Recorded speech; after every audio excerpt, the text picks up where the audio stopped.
Okay, welcome everybody to the Easy Allies Community Podcast. I am your host, but I'm not really a host. I just kind of, I don't know, start the conversation. I'm Wade, and I'm joined by. Would you like to introduce By yourself? me.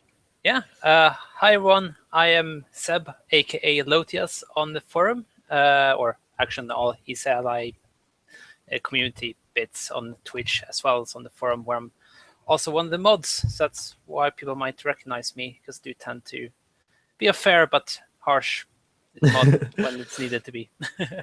Yeah, I used to hang out on the forums more, but I'm just not really a forums person. So I don't know. Facebook is just easy because it's just on my phone. I can just check it every once in a while. Whereas forums, I kind of have to be in the mood for almost. Yeah. Because what I do when I'm on the forums, I just do like a big, like, just find every thread I want to be a part of and just comment on that and then just log off for a while and then come back in a month or two. So, Yeah, no, I know what you mean. I kind of always been on forums, or not super active. I always had like one specific forum which I've gone to for a while, and then found another one and kind of merged into that one instead. Um, and yeah, lucky. I was quite lucky, I guess, because I tend to be like 24/7 on the ESA forum. As soon as I'm going live, that's the first page I visit, and I tend to just report all the spam I saw because I got so annoyed with all it coming up. And then Bloodworth just contacted me and were like, "Would you like to, help us fighting the spam?" And I was like, "Yeah, why not? Since I'm here all the time anyway." that's pretty cool. I was actually talking to Huber a little bit. I actually, as a joke, I tweeted him like, "Hey, I want to show up on like my podcast that I'm doing," and he's like, "Yeah, sure." And for the past like month or two, I've been like, "Do you have time yet?" No, E3. It's like for the past 2 months, no, E3's coming, so I don't have time. Yeah, And it's like you don't realize it until you actually kind of get that behind the curtain sort of look at E3, that like there is a lot of prep work that goes into E3, setting up appointments, yeah. getting like cameras and like all the behind the scenes like stuff working, yeah, and being on the show floor, and yeah, it's a huge endeavor. It's just like I can't Yeah. even imagine how busy it would be. Yeah, then also they're producing all the normal shows as well and trying to keep it Mhm. up and running. It must be, yeah, like when do they sleep? Yeah, I saw a picture of IGN packing up and getting ready for their E3 show, and it's like it's like their office is like completely empty because all the TVs have been taken off the walls. They're all packed up into boxes, and I know like Easy Allies, it's like they just do it out of the garage still, but I mean they still got to bring out the curtain and the giant Easy Allies Yeah, banner just and hang it up. everything. Yeah, So there's definitely still some prep work that goes into it, absolutely.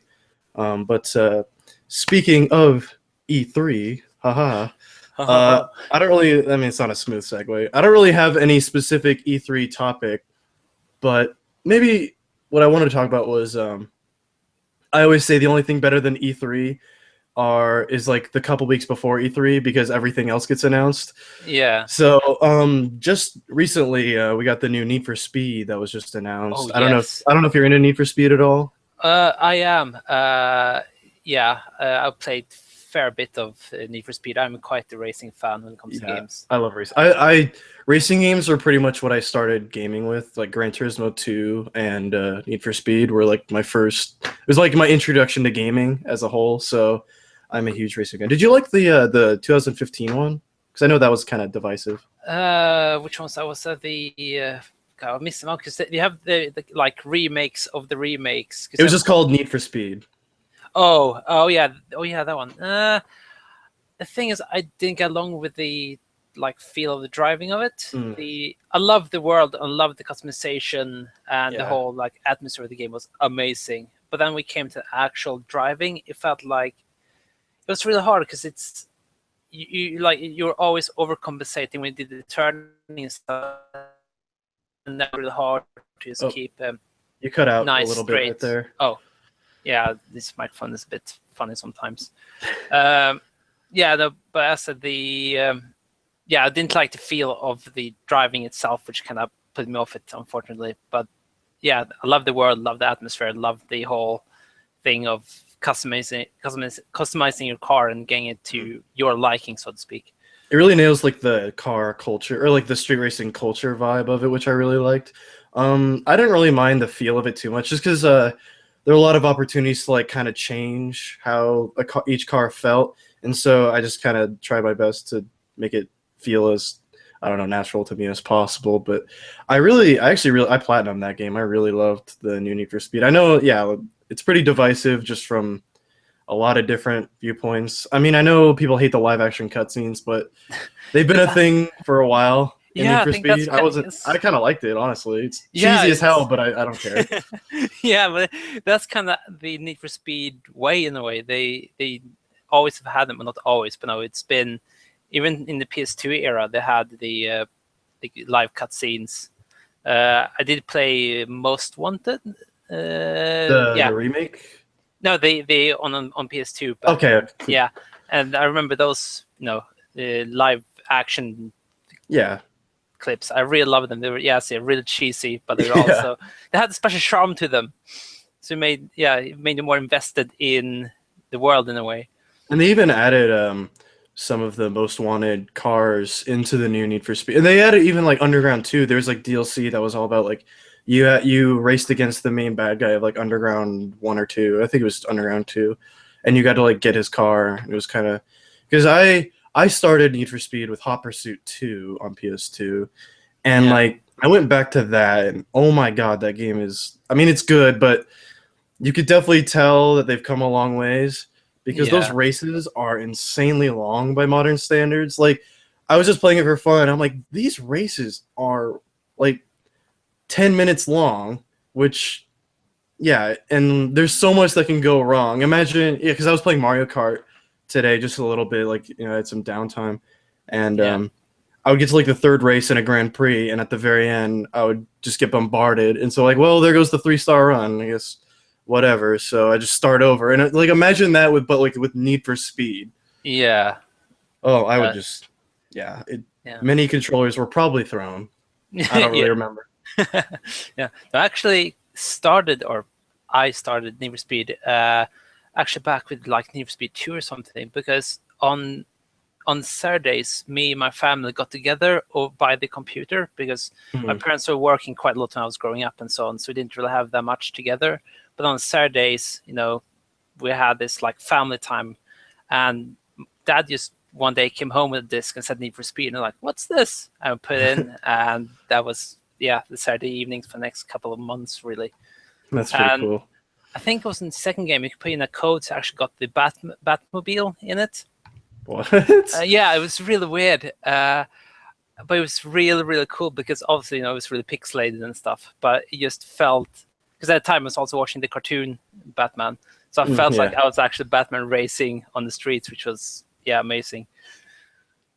Yeah, after that I was at a friend's house one time and he had a PS2 and he showed me Most Wanted and it blew my mind. It just like everything Yeah. I thought I knew about racing games was just like how you could put like roof scoops and spoilers and like Yeah. decals. I was just blown away. But like I didn't know that Underground 2 was a thing because I was still pretty like I loved games but I wasn't like in the know, I guess. Yeah. And so I later went back and then I tried Underground 2 and I love that as well. But Most Wanted is easily like in my top 5 games of all time. Yeah. Like, Yeah, it's definitely. it's very, I don't know. It shaped who I am.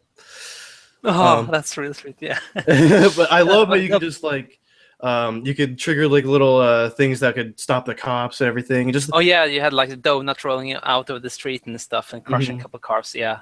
You had like slow mo to help you like get across like corners really well, and that game had a really insane sense of speed where like once you modded up your cars, it just felt like you're flying. Like Yeah. they did Yeah, a really they good had job of like that. the blur around the car, so it got Mhm. it got really Like the fast. wind.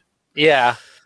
But yeah, I really love. Did you play the remake? Well, it's not really a remake. It's kind of just a new Need for Speed with the name Most Wanted. But did you play Oh that at yeah. all? Just the smallest amounts, really. Yeah, I loved it. Like it's not like most the original at all, but like it is in the sense that it's an open world racing game with like a top 10 racers list Yeah. that you need to take down. But that's about like the only similarities. But it was made by Criterion, I Yeah. believe. So Burnout. yeah, because Yeah. they made the Hot Pursuit remake as well. I didn't play. I played a little bit of that, but I played So a lot of Most Wanted. the PS3 one and the Xbox 360. Mhm. Yeah, that one. Yeah, I played that one quite a lot. Actually, platinum that one. Uh, Yeah, that's yeah, I made a video about the Most Wanted remake because I think a lot of people didn't really look at it because it's called Most Wanted, but it's not yeah, really like Most Wanted at all. It's more like Burnout than Most Wanted, I'd say, because yeah. they even have it like. Did you play Burnout 3? A lot? Yes, a Yeah, lot. Very, it's very much. it's very much it's more of a sequel to that than a remake of Most Wanted. Like I'm not even joking because there's Yeah. you can like crash into cars and you get points when they crash. Um, it's very I'd say it's almost well, I mean there's Burnout Paradise, but it's like open world Burnout 3 almost. So Yeah. toned down. No, yeah, but Burnout 3 was definitely like the peak, I would say. I think I have like 180 hours or something, Burnout 3. Yeah, I never kept good track of my memory cards growing up, so I'd always like lose them or just lose track of them. And so I would just start over from scratch and I'd be Yeah. like, all right. It's like Oh, if yeah. that happened now, I would just cry. But like back then I just loved Burnout 3 so much. I was like, yeah, I'll unlock everything again. Why not? Yeah, yeah, it's fine. Yeah, it's, lots of fun. I'll get the fire truck in crash mode again. Yeah, no, actually, with doing stuff like that with my, on the PS2, I played Most Wanted. I actually got up to like the top 2 or something on the list, and I came home from school one day. I'm like, yeah, I'm gonna finish this. Plugged in memory card, and it's corrupted. And it's like, Oh, yeah. no. Guess I'll start over again. Yeah, but For- I don't know. Yeah, that was me when I lost my memory card. I would start Need for Speed and I would just leave it on overnight or whatever, and then just come back to it whenever. Because like PS2 hardly uses like any energy or whatever. It's not. Yeah, So I'm not afraid to just leave that thing on, but I still have it plugged in. But like, because I have like an old TV, like you can't see it, right. but it's right there. Yeah. That's what my PS2 and my NES are plugged into. So Oh, that's awesome. yeah, it's been in my house for like forever because I'm just home over the summer because I go to college during the school year. So All right, yeah. And I only have the PS4 in my room at the moment, since I'm living in shared accommodation. Since I came over to. I probably should have said it when I introduced myself. I'm Swedish, hence the accent. yeah, I was wondering. I'm like, because you said you're in the UK, and I'm like, that doesn't sound like a British accent. Yeah, no. So yes, I am Swedish, growing up and grown and bred in Sweden. But then I came over to UK for university, which I graduated now, last July. And then I've been here working since, really. So I haven't really had much room for consoles because I've been living in just like having my own room and then just shared everything else. Yeah. So I used to have a PS3, and then home with my parents, which moved out, still have the Xbox 360, the PS2, and the old generation, so to speak, which I kind of left behind in a sense. Yeah, when I'm at school, I just take the PS4 and that's it. And well, I have a Switch now, so I'll probably take that too. But I feel like I need a Switch. you don't have a Switch? No, not yet. No. I just got one. Like, I don't even remember when I got one because I bought it and then everything else got pushed aside because I had Zelda. Yeah. I just like I finished Zelda a couple of days ago and I just came out like, huh? I was in the middle of playing Quantum Break because I was catching up on my backlog and I'm like, huh? Oh yeah, that. And Injustice 2, I just got that as well, and All right, yeah. I really love Injustice 2. Have you tried it? I know you said you were playing Tekken 7, but Yeah, I just picked up. It just arrived today, actually. I was meant to pick it up on release, but then I was out all weekend with my birthday and all. So then, it arrived today. So just now been playing for the past 2 hours, so, and just been in practice mode, really. And yeah, I love Tekken 6 and all the. Tekken 3 is like the favorite one, but yeah, it feels good. I never really played much Tekken. My history with Tekken is literally just like I was at a friend's house for a birthday party when I was a little kid, and I just thought like, oh, that's fun. You can play as a bear or whatever. Like I don't even remember which Tekken it was. I think it was either 2 or 3, probably. Well, probably wasn't 1, but Yeah. I just remember it was really cool. Like that was almost my introduction to fighting games, but I didn't really know. Like I was so young that it was just like Tekken. What's that? Like I was playing it, but I didn't know. Oh, this is Tekken. Yeah. That didn't really like yeah. I had a PS1 growing up, but like I just knew the games I had. So when I played a new game, it's like I don't know what this is, but it's fun. Yeah, exactly. No, back then it was harder as well to just get information game and stuff, because we didn't have the almighty internet and stuff like we do now. It's just you have to go out there and you find a game on a shelf. And you're like, oh, this looks cool. I'll buy it, and then Because like my dad was kind of into games, so we had like Crash and Gran Turismo and Twisted Metal, but not really like no Final Fantasy, no like Bushido Blade or anything. Nothing like not niche, but nothing. No like JRPGs or anything like that. Yeah. So I've been going back to those. I tried to. I want to say a year or two ago, I started playing Wild Arms, which is a kind of a niche PS1 JRPG. Have you heard of it? Yes, I have. Yeah, I really loved Wild Arms. Unfortunately, when I took my PS3 to college that year and something happened on the trip or something, and like I had to, like my PS3 was pretty much bricked, so I had to format it, and so I lost all my progress. Oh. And so I've been meaning to get back to it ever since, but that and Chrono Trigger, both I lost those. So Ooh, Chrono Trigger is excellent as well. like what I played, I loved. So like yeah. I played enough to know that I really love Chrono Trigger. So I think I got to the trial, and all right, yeah. I think that's all. That's the last thing I think. I think I was thinking escaping the jail after the trial, and that was it. All right, yeah, So yeah. I think that was where I got cut off, unfortunately. But I loved what I had played up to that point, so I really want to get back to it. And I know that's probably like not even close to being done, but no, well, I mean, it's still a fair bit, but there's still quite a lot. Because you're still introduced to kind of like the mechanics and everything, like the time travel and all that. But it might have been farther than that. But that's just the last key plot point that I remember experiencing. Yeah, we got way off track. We did, yeah. Because I mean that's fast and loose, baby. But I kind of want to bring it back to E3 because it starts. Well, it doesn't start till Sunday officially, but technically, it begins Saturday with EA Play, even though that's not technically E3. But that's kind of what I wanted to segue the Need for Speed conversation into because and the Burnout. Why I brought up Burnout because I don't know if we'll get a Burnout at EA's conference. I don't think we will, but we don't know what Criterion's working on. So it very well could be. Yeah, because they had the multi-sport thing, which ended canceled. Yeah. Yeah, so that's why I'm like, maybe it was canceled because EA is just like, people want Burnout again or something like that. Yeah, I mean, to be fair, it's not too far-fetched. It was quite a while ago since we did have like a proper Burnout game. Paradise. Yeah, it must I think. Well, there was Burnout Crash, I think they made, which was that like a mobile game? Yeah.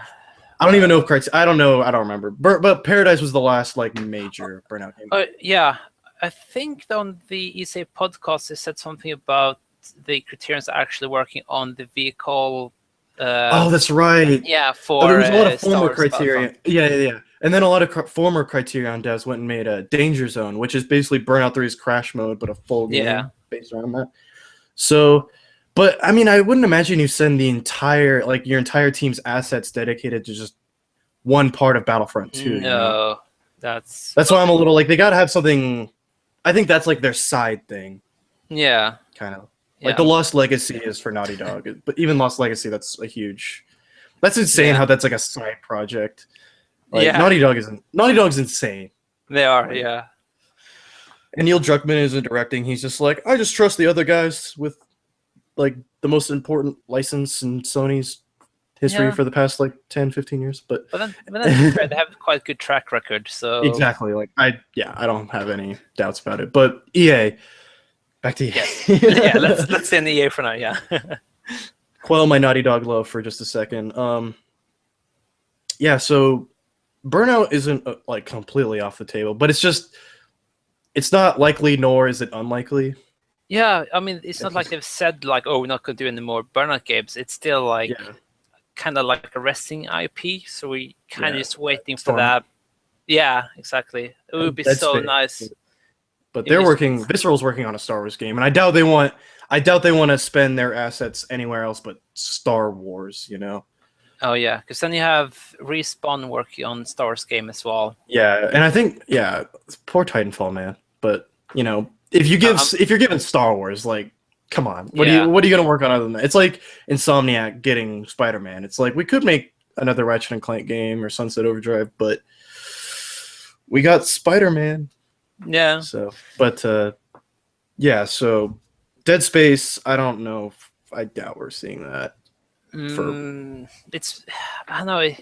It's almost feels like it's been too long, but it's been a while since Dead Space 3, and that didn't go down too well. So maybe EA is like, Yeah, I think EA is a lot like Nintendo, where when people have a negative reception to a specific game, they're not, oh, let's fix those complaints for the next game. They're just like, let's just not release any of those games for a while. Like with Metroid and like with Other M and Federation Force, it's like, nope, Metroid's just radio silent on Metroid. So hopefully we'll see the return of that. But so Dead Space, unlikely, but possible. Like I just don't know what team they would dedicate to that. You know, like it seems like it's all hands on deck for Star Wars. Yeah, especially since it's now with the films and everything coming out, and especially if they can get one game now who the releases now with Episode 8 coming out, that would be probably the ideal situation for EA, because people see Star Wars, a new Star Wars game, see it moving, and then pick up the game. It is a lot like Spider-Man, because I was listening to Kind of Funny. I was listening to their podcast, and they were talking about how Spider-Man is just ridiculously popular amongst the general public. Like IGN is doing like their Road to E3 videos where they're kind of like hyping up E3 by reminding us like, hey, these games were announced last year and whatever, these could show up. And their Spider-Man video has like 1 million views, while all the rest have like maybe like 100, 200,000. Oh. It's like Spider-Man is huge. Like Spider-Man is insanely huge. And I think that's how EA is like with Star Wars, where they're just like, we could make a new Dead Space, or we could make Star Wars. Yeah. Especially since Mass Effect didn't go down too well either. Yeah, because they announced that is also kind of going on the back burner as well. Probably, I wouldn't be surprised if BioWare, because that was wasn't Andromeda like BioWare's kind of, I don't want to say B team, because that's kind of like, I don't know. Like it's BioWare, but it wasn't like the people who made Mass Effect like 1, 2, and 3. Yeah. And so I'm wondering if like that team, that BioWare, is working on a Star Wars game, or I don't know, Dragon Age. But like I said, they've got the Star Wars license, why not reboot like Knights of the Old Republic? Like that would be nice. That would be insane. Like people would lose their minds. But my only problem is that there was Star Wars Celebration, and so I'm surprised EA didn't just completely blow the lid on everything Star Wars related at Star Wars Celebration. Because I was really surprised we didn't at least see like a title for Viscerals, or like what it's going to be about. So I'm really almost like proud of EA for staying cool, like respecting not E3 because they're not a part of E3, but like that whole environment. Yeah, I think the problem though, who's been really for the past couple of years with announcing something at E3, is they kind of becomes one big thing in the sea of announcements. Because that's why you see Need for Speed getting revealed, this week instead of at E3. Yeah, it's like Far Cry 5. Yeah, it's like as cool is to announce something on the stage on the live press conference at the E3. You still need to do a huge impact for people to remember it. Otherwise, it'll just be, oh yeah, that game someone said something about on the stage. Oh yeah, and then it kind of just drops off. My concern with sorry. Yeah, no, that's like, I think that we will have an even smaller amount of indus this year compared to previous years, due to the big announcements will be the ones who really goes off the banks, and then they use the indus almost like a little pause in a way. Yeah, like we're for you guys, we're for the Yeah, like I recently rewatched the 2015 reactions from a certain GT crew, and then they did the Final Fantasy VII Remake announcement, and then they did indus in between before Shenmue. And I think that was a really clever move, because then they could kind of, let it all sink in for a bit. And Devolver's a great publisher too, so it's like, hey, this is a really good indie publisher. Let's, as you're coming down, you're still excited, but you're not as excited. Yeah, and you get a chance to kind of, breathe, and then we're professional now. Exactly. And then, boom, Shenmue. It's like, oh, okay, never mind. I rewatch those all the time just because like I rewatched their 2016 reactions to Sony again for like the 15 millionth time this week, just because I'm like it's time. Yeah, but the whole E3 just becomes like a extra Christmas almost. Exactly. That's well, I was gonna say like my concern with EA Play is I don't know how much they'll announce that's next year or even like farther. Like I don't know. I don't want them to announce anything that's like 2019. But the whole point of EA Play is to play these things right now because like it's called EA Play. So they'll be able to play Need for Speed and Battlefront 2 and the new Battlefield 1 expansion and stuff like that. So I don't know how much time they'll dedicate to Visceral Star Wars if it's not playable. Yeah, exactly. Yeah. But they did do the dev docs again last year, so I don't know. Who knows? Yeah, and then they're probably just gonna dedicate a big chunk to sports, as always do. FIFA and exactly. I forgot about. I mean, like I enjoy sports games, but I'm never like, man, I can't wait for FIFA. FIFA last year was actually pretty interesting. I played the demo for that, and I was like, huh, this is actually really cool with the story mode and everything. Yeah, the only times I really play FIFA, that's before going out with friends and you meet up at someone's house, have a couple of shots, and then play some FIFA. I've never really been like I played FIFA. I forget which FIFA I played, but it was a long time ago. Just because like I don't know. And then Madden, it's been years since I played, and they don't have the NCAA anymore for whatever reason, which is kind of disappointing to me because I really like college football. So all right, yeah. So it's just kind of. That whole debacle, I don't know if that'll come back anytime soon, but I think EA. Oh, sorry. The last big FIFA play was actually 2000. So that was 17 years ago now. Yeah, I had like NCAA foot. It was like still like 909, 989. I forget what the publisher was. Like I was playing those on PS1 because the Huskers. You can see the Nebraska logo on the box art. So of course my dad picked that up for PS1, and so I played a lot of that. But EA has a lot of potential this year, but I don't trust them to really do much with it. No, like it'll still be interesting. Like Star Wars is always exciting, even like the dev docs. Like as frustrating as the dev docs are, they're still like okay, Star Wars, Star Wars. Like Need for Speed. Show you them wearing a Star Wars shirt because Star Wars. Star Wars is like my favorite. I got the poster right there. But that's my favorite film franchise or like my favorite IP in general. Yeah. So like I loved. Did you like the Battlefront 1 or like the EA Battlefront? No much. I played. I got it as an early Christmas present for my brother, and we just played it for 2 weeks maybe, and they were like, nah, that's enough. See, like I'm easily entertained by anything Star Wars, so I played it for months. I had the season pass and everything. I know I'm part of the problem, but I just it's like I love Star Wars and I want to have more of this game. So sorry, gaming industry. You just have to deal with season passes longer because I can't control myself, but. The DLCs were actually pretty good. I really like the. I wasn't huge on the Death Star one until I played it a little bit more. I'm like, this is actually really good. Outer Rim wasn't amazing, but it did have Greedo, which was like an amazing. Like he was awesome. Greedo was awesome to play as, but when you could play as him, but so hopefully they just take a lot of because I mean, as much as I love that game, it had issues. So I'm really excited for them to take those into account and have just a giant campaign. Hopefully they'll kind of shake up the whole power-up system. Because I didn't mind it, but it is kind of frustrating when you just want to play as the hero and you're just going match after match after match, and you see the hero thing and you're running to it, and then some guy just steals it out from under you, and just like, God.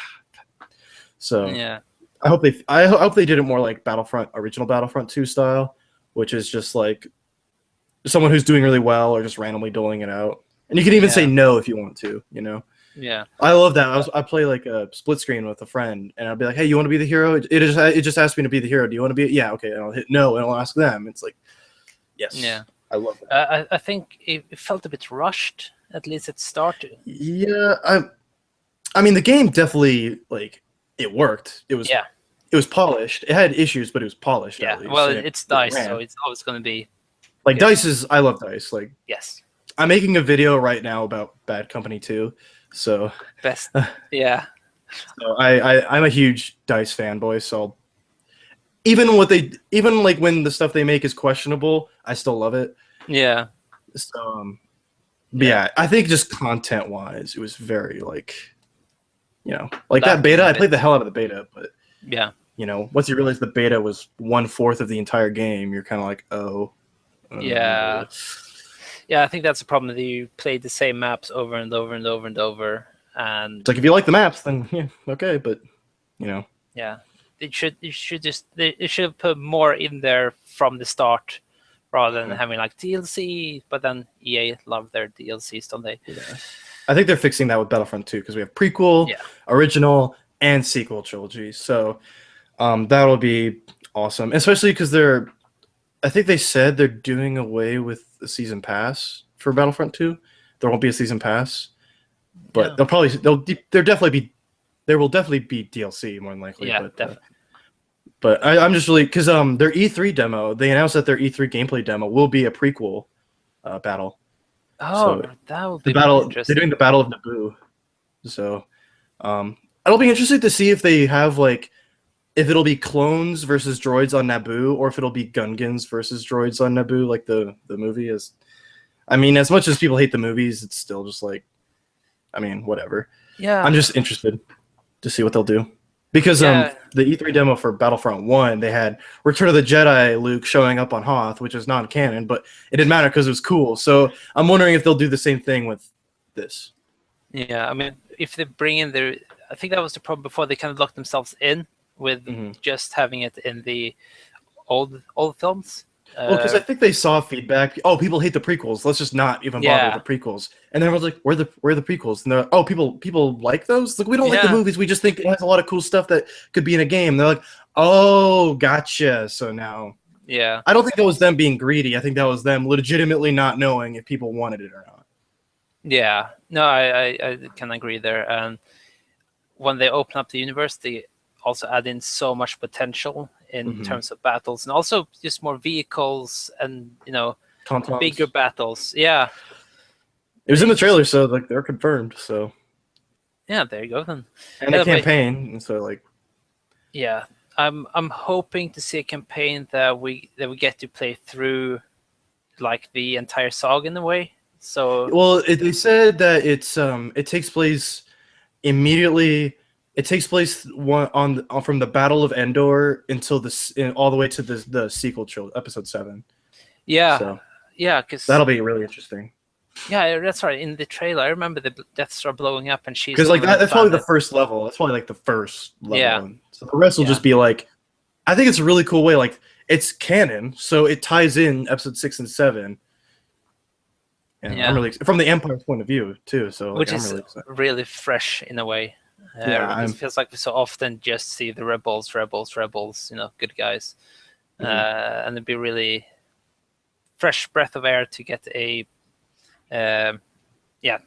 get to see it from a different angle. Obviously, we had the Force Unleashed games were also kind of But you could like choose your side because he's very neutral. Like you're showing like you're working for Darth Vader, but you're still killing stormtroopers. It's like, whatever. But and my only question for Battlefront 2 in particular though is I know EA Motive we're making the campaign, and DICE is working on the multiplayer, and Criterion's making the vehicle mechanics. Yeah. I'm just wondering how involved DICE is in Battlefront 2 because it seems like Motive is almost doing most of the work. Yeah. I think DICE might just almost be like mentors in a way, like this is what you need to do to make an interesting whatever, or like here's our engine, here's Frostbite, and they just kind of like laid the groundwork for multiplayer. So I'm wondering like if it's almost like Battlefield 1, like if they're making like they're definitely working on a new Battlefield game, but Yeah. I'm wondering how many assets they're devoting to Battlefront 2 and how much they're devoting to a new Battlefield game. Is my like main like what's going on at EA or DICE. Yeah, my guess is they still have a couple more DLCs coming for Battlefront. And the name of the Tsar is what they're showing at Yeah, the EA E3. Play, Yeah. and they still have 2 more after that. I forget what they're about because they did a whole like map for that. And like first one is French, second one is Russian, and I don't really remember what the next 2 are. Yeah. I want to say like naval combat is one of them. Yeah, probably. Yeah, that sounds familiar actually. Yeah, so my guess would be that they probably have quite significant chunk of their team actually working on Battlefield 1 still, because it's And the DLC the next Battlefield, I think. Yeah. Like because like I said, like even though they have Star Wars, Battlefield is still insanely popular, especially after Battlefield Yeah. 1. Like that trailer I checked like recently, like that announced trailer has like 54 million views. It's like they really did the right thing there. So I'm just like curious. It's like, well, okay, now Battlefield is amazing. Because even before Battlefield 1, Battlefield 4 was still in like we're kind of a niche. Like we're popular, but we're still kind of just Battlefield players like Battlefield, and that's about it. Whereas Battlefield 1 is like, no, we can stand toe to toe against Call of Duty now. Like we are. I mean, Call of Duty is going to sell a bazillion more copies, but we're still like we're in the public consciousness now. Like we're really like people who might have felt burned by Infinite Warfare, like they went to us now. And so I'm curious if they're going to try to appeal to a more common audience by making like Battlefield 5 or another historical one, or maybe Bad Company 3, hopefully. Please. Like, because Bad Company 2, the campaign ends on a cliffhanger. Yeah. Like, guys, please. Like, there's been a weird resurgence of popularity in Bad Company 2 lately. Like, where I've just seen a lot of people just talking about it. Like, man, Bad Company 2 was like Battlefield 1 was great, but Bad Company 2, like, Bad Company 2, it might be not my like top 10, but it's definitely my top 20.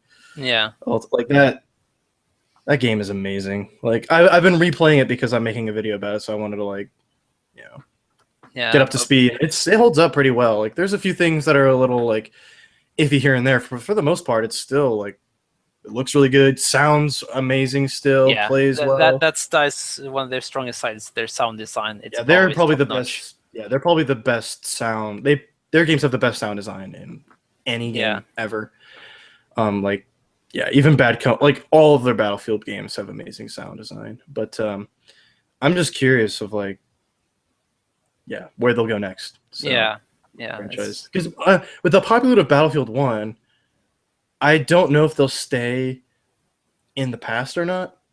Because what if they make another World War I game, or what if they go to World War II, or what if they try like Vietnam again, or something else. Or 2143. Yeah, that would be awesome as well.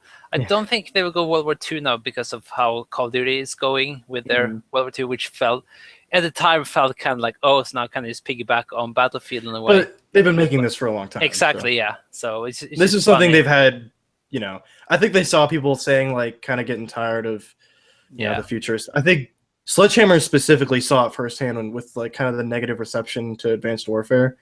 So they're like, people like a good story, but they don't really want futuristic stuff in there. Because I really liked Advanced Warfare's campaign, but I didn't really try the multiplayer too much. But World War II is like, yes. It'll be very interesting to see. It's just what I felt a bit of a shame is that they focus on Europe once again. I mean, it's still going back to the roots, which is nice, but I would so love to see, the Pacific and that whole area, because there's so much which haven't been discovered there in games so much. We had the what's that game called? There was other Call of Duty was World at War.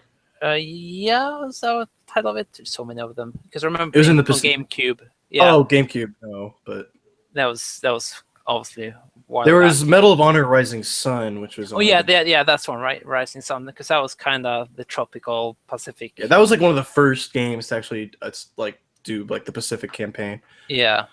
And it feels like we could it would be nice to go back there, at least for. Probably don't have to put the entire game there because it's kind of similar environments, but they could do, if not like at least half campaign, like do a huge DLC then with multiplayer maps and maybe even a short story. It doesn't need to be long, but say do like 4 or 5 hours of the invasion and the whole bit, and then finish it with dropping the bomb on Hiroshima. Like the entire thing. Yeah.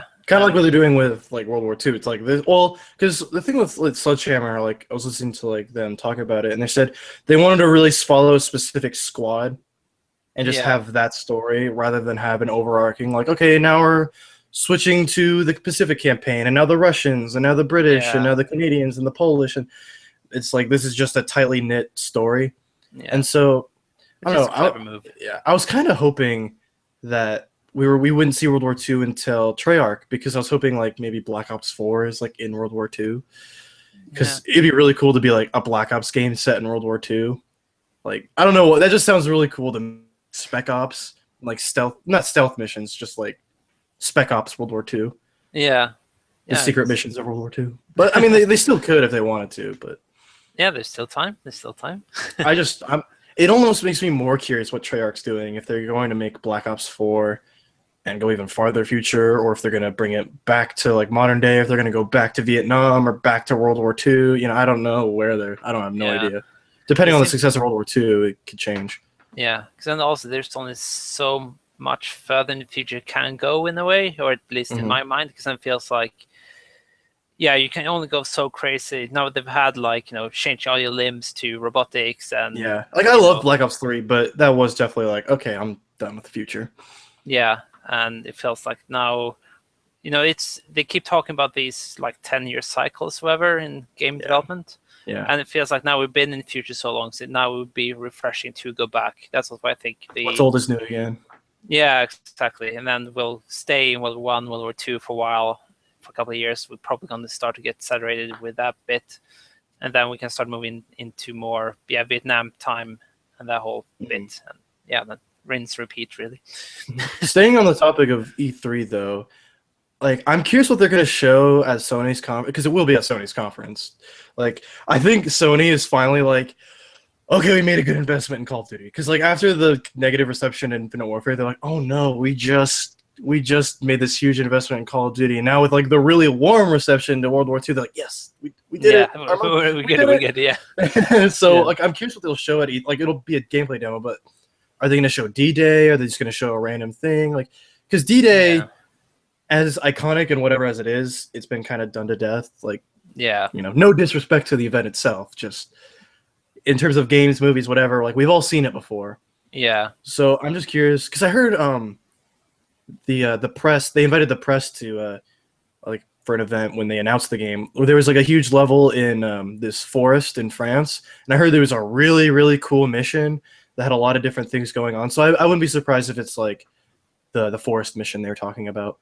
There's a shot of it in the trailer with like the tanks going through, and then like there's a slow-mo explosion and whatever. But it'd be really cool to get a deep dive into one of the more like lesser known, because they said they wanted to explore lesser known battles that were really important. That'd be nice. So it'd be to see one of those instead of D-Day. Yeah. It depends. Then D-Day always have the impact that everyone know how horrible it was, and it's still impactful. Just Yeah, exactly. Less so. And that could be one way of doing it. But I also kind of hope that, which really caught my attention, was last year when they showed off the Call of Duty, but they didn't show the title. They started with like a space shooter, and I remember watching it. I was like, this is actually really cool, this game. Yeah. I think this might be something that's like, oh, it's Call of Duty. But that was a really smart move. Like, it was really clever, because I think it really grabbed people's attention. It's like, no, hey, this is cool, guys. Like, seriously. Yeah, because otherwise people might be, oh, Call of Duty is so now don't really pay much attention. I played so much Call of Duty though, I knew immediately. I'm like, oh, this is Call of Duty. Oh, okay, yeah. No, so, but even then, I'm like, whoa, this is Call of Duty. Like, this is cool. Yeah, no, because I think for people like me who mainly been playing like zombie mode and Black Ops 1, Black Ops 2 and stuff, that we, in a way, not that I'm doing personally, but it feels like it's almost been cool to hate Call of Duty, if that makes sense. If you read comments, I was one of those people for a long time. Yeah. But I hated Ghosts, but like once I played like Black Ops 3, I was like, oh yeah, Call of Duty, that's fun. Yeah. But then when you saw the trailer and you actually got like invested in the whole situation away and the whole like universe, like, okay, then Call of Duty logo came up and like, okay, this is kind of cool. And so hopefully they can do the similar now, even though everyone knows it's going to be World War II, but still something that exceeds people's expectations. Exactly, yeah, who actually grabs you grabs you by the yeah By the hair. yeah, by the hair, exactly. Yeah, thank you. And really drags you into it rather than just being like Call of Duty, and then you immediately just expect explosions and screaming and the whole bit. It could be No, build in it the up. interest of time. ... Yeah, it should be more like drag me in, immerse me. Then you can let on the explosion stuff once I'm invested in it emotionally and mentally, I guess. I really love what they did last year at Sony's conference, not because it blended with what Sony was doing, and it just made their game look that much cooler. It makes me wonder if that was it was Activision's idea or if it was Sony's idea. Like I want, like, I don't know. Yeah, at least there's some good PR team behind it, that's for sure. Yeah, like, it's nice though to see, like, last year was definitely a sign that Sony has just a good relationship with the people they're showcasing, because they're willing to say, we don't want any people talking on stage about your game. We just wanted the game to speak for itself. And to have that trust with those developers is just really cool. But this year, I don't know, like, the huge, I think, elephant in the room is Red Dead Redemption 2. Yeah. Because a lot of people are debating whether or not we'll see that, because I think there's this misconception that Rockstar is too big for E3 or, like, doesn't need E3 to sell their games, and they don't. But I think a lot of people forget, like, they announced GTA 5 on PS4 on Sony stage at E3. Like, obviously they're not, like, and, like, I'd understand not needing E3 for GTA, but Red Dead Redemption is still huge, but I don't think it's in the public consciousness the same way Grand Theft Auto is. Like, whereas Grand Theft Auto, you see it on the shelves, you buy it, Whereas Red Dead Redemption, the people probably needed to go, oh, this is from the people who made GTA. Okay. Yeah. Or, like, if you're a random consumer, whereas, like, everyone on the inside, no, this is Rockstar. This is gonna be good. But I think Red Dead Redemption 2 is likely, because it's such a big game. At least a trailer or a short gameplay review. I don't think it'll be a demo, but I think it'll be a gameplay trailer. Yeah. You get everything you need to know. Yeah. But with, like, it'll be there to tease us. Definitely, I think so. My only concern is, like, the delay and everything. Are they just gonna say, we don't want to show our trailer yet? We wanted to have it closer to the release date than E3. But honestly, it's like, you're at E3, But it's Rockstar. They do what they want. If they show up at E3, that's their call. If they do, yay, if they do or don't. But so I suppose in one way I have to see what are the kinds of people who do watch E3. I mean, obviously becoming more and more like a show, and you get more and more people, wider audience, all that. But at the same time, it's the geeks who watch it. Yeah, but I think last year's Sony, like, I keep going because that's probably one of the most important E3 conferences in history. No, like, I agree. That's a legendary E3 conference. But it's amazing to see, because that was one of the first E3 conferences where there really weren't any indie games, and there were no. Yeah. There was a little bit of filler, but it was almost like deal with the devil kind of stuff, like Skylanders. But even Lego, it's like, that's Lego Star Wars. That's actually kind of a big deal, Yeah. And so I think Red Dead Redemption almost fits nicely with the scale that Sony is trying to achieve with these E3 conferences. Yeah. Like, it's sharing a stage with God of War, Spider-Man, Detroit. It's like, these are huge games. So it's like, if it's right at home, and Call of Duty, it's right at home, honestly. Yeah. My biggest fear, in a way, is that now Sony have just absolutely blow everyone away over the past couple of years with the press conferences. So I'm worried that this year they might be like, well, now we've done a couple of huge ones. People will watch it. So now we can kind of take almost like a gap year. But they also have huge titles there showing off, as they always do.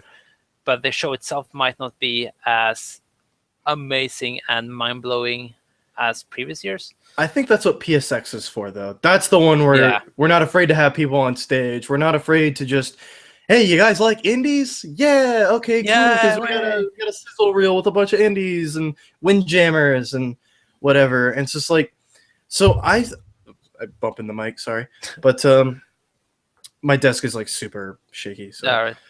But I think E3 is where they go to just blow everyone out of the water. And they did show Last of Us Part 2 at PSX, but I don't think it'll be at E3, because they did say this is insanely early. This is like, we're not seeing this until, like, winter 2018 at the earliest, more than likely. Yeah.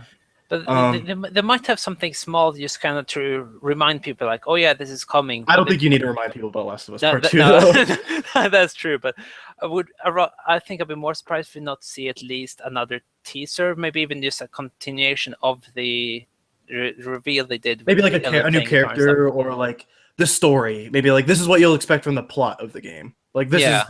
is the lowdown. I could see that. I just don't think it'll be there in any significant way.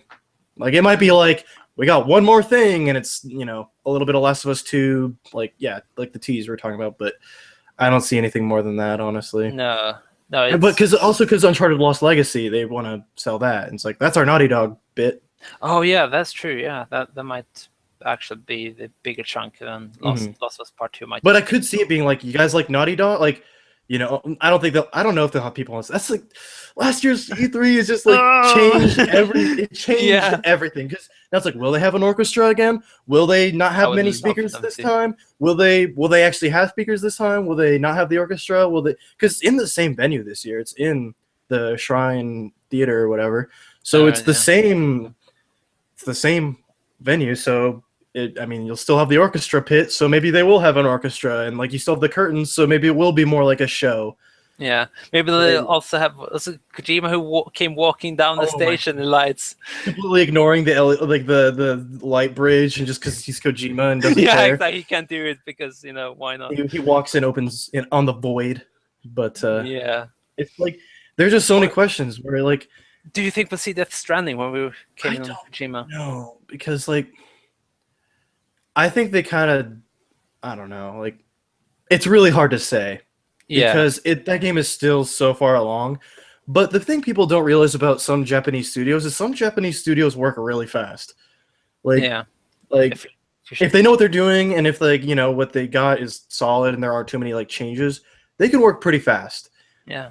But I think Death Stranding is such a new idea and thing. I mean, we know a little bit about what to expect. I think Kojima said it's going to be an open world, stealth focused. It's kind of like MGS5, but to a much larger degree, because now Konami's, keep enslaving him in a room. Yeah.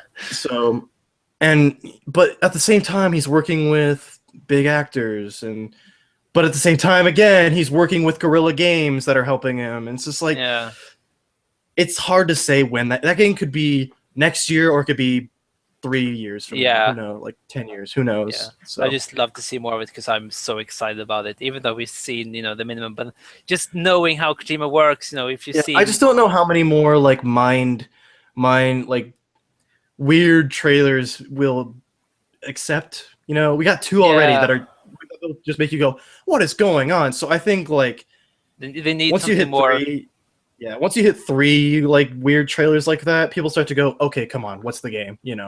Please just show us. It's not like I wonder what the game is. It's no, just show us the game, please. So I think like you don't show Death Stranding until you have something substantial, like meaty, that you can go, okay, this is what Death Stranding is. This is what I can expect when I buy this game in 2039. Yeah, exactly. That's true. As you say, they might need to have something.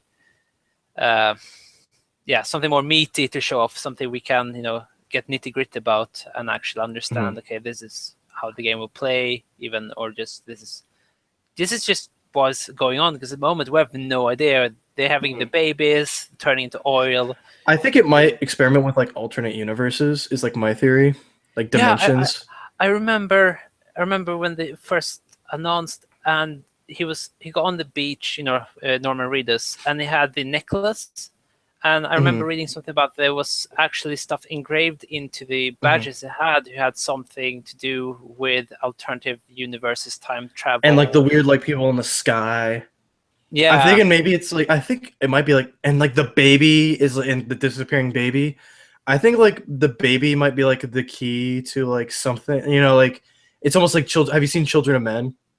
No. Okay, well, like the plot of Children of Men is like, no child has been born for the past like 20 some years, and so but finally like a child is born, and so it's like, oh shit, what do we do? Like, like everyone wants this baby because it's the first baby born in so long, and so I don't know if it'll go like that route where like the baby is like I think the baby is like the key to some sort of major plot development. Yeah. Like Guillermo del Toro's character, like really protecting it, but like he has like a case for it, which is weird. You know, it's like Yeah, it sounds like in a little tube kind of thing. yeah, and like Mads Mikkelsen's character, like I think they said like he's not the villain, but he No, kind of but he he looks has like an kinda villainous. antagonistic, you know, like he might not Yeah. be the villain, but he might be still be a bad guy. You know, Yeah. so like maybe it's like everyone's trying to hunt down this baby, but like it's the key to everything. That's why Norman Reedus' character was like, "Oh my god, I have the baby" or whatever, and then it disappears. Like, "Oh, where to go?" You know, like Yeah. that, and like then he sees the people in the sky. Maybe the people in the sky are like interdimensional beings that travel. It's like Yeah, they can go just knows. It's it's Kojima, it can be absolutely anything. yeah. Can even I really be want to do a racing deep game. dive. But he said like in an interview like no one's figured it out yet. There have been lots of theories, but Yeah. he said no one's figured it out yet. So Yeah. that makes me simultaneously excited but also frustrated. It's like come on, like Yeah. don't make it too confusing. Well, who knows? Sony might actually close down with it, because they always do, one big thing. Even though last year's kind of meh with this zombie weird game, Days Gone. Whatever. Well, yeah, that's a. I think I kind of want to like talk about release dates for a second because Yeah. I think I have a hotake. A hot take. I think God of War is this year. I'm not even joking. I think it's this year.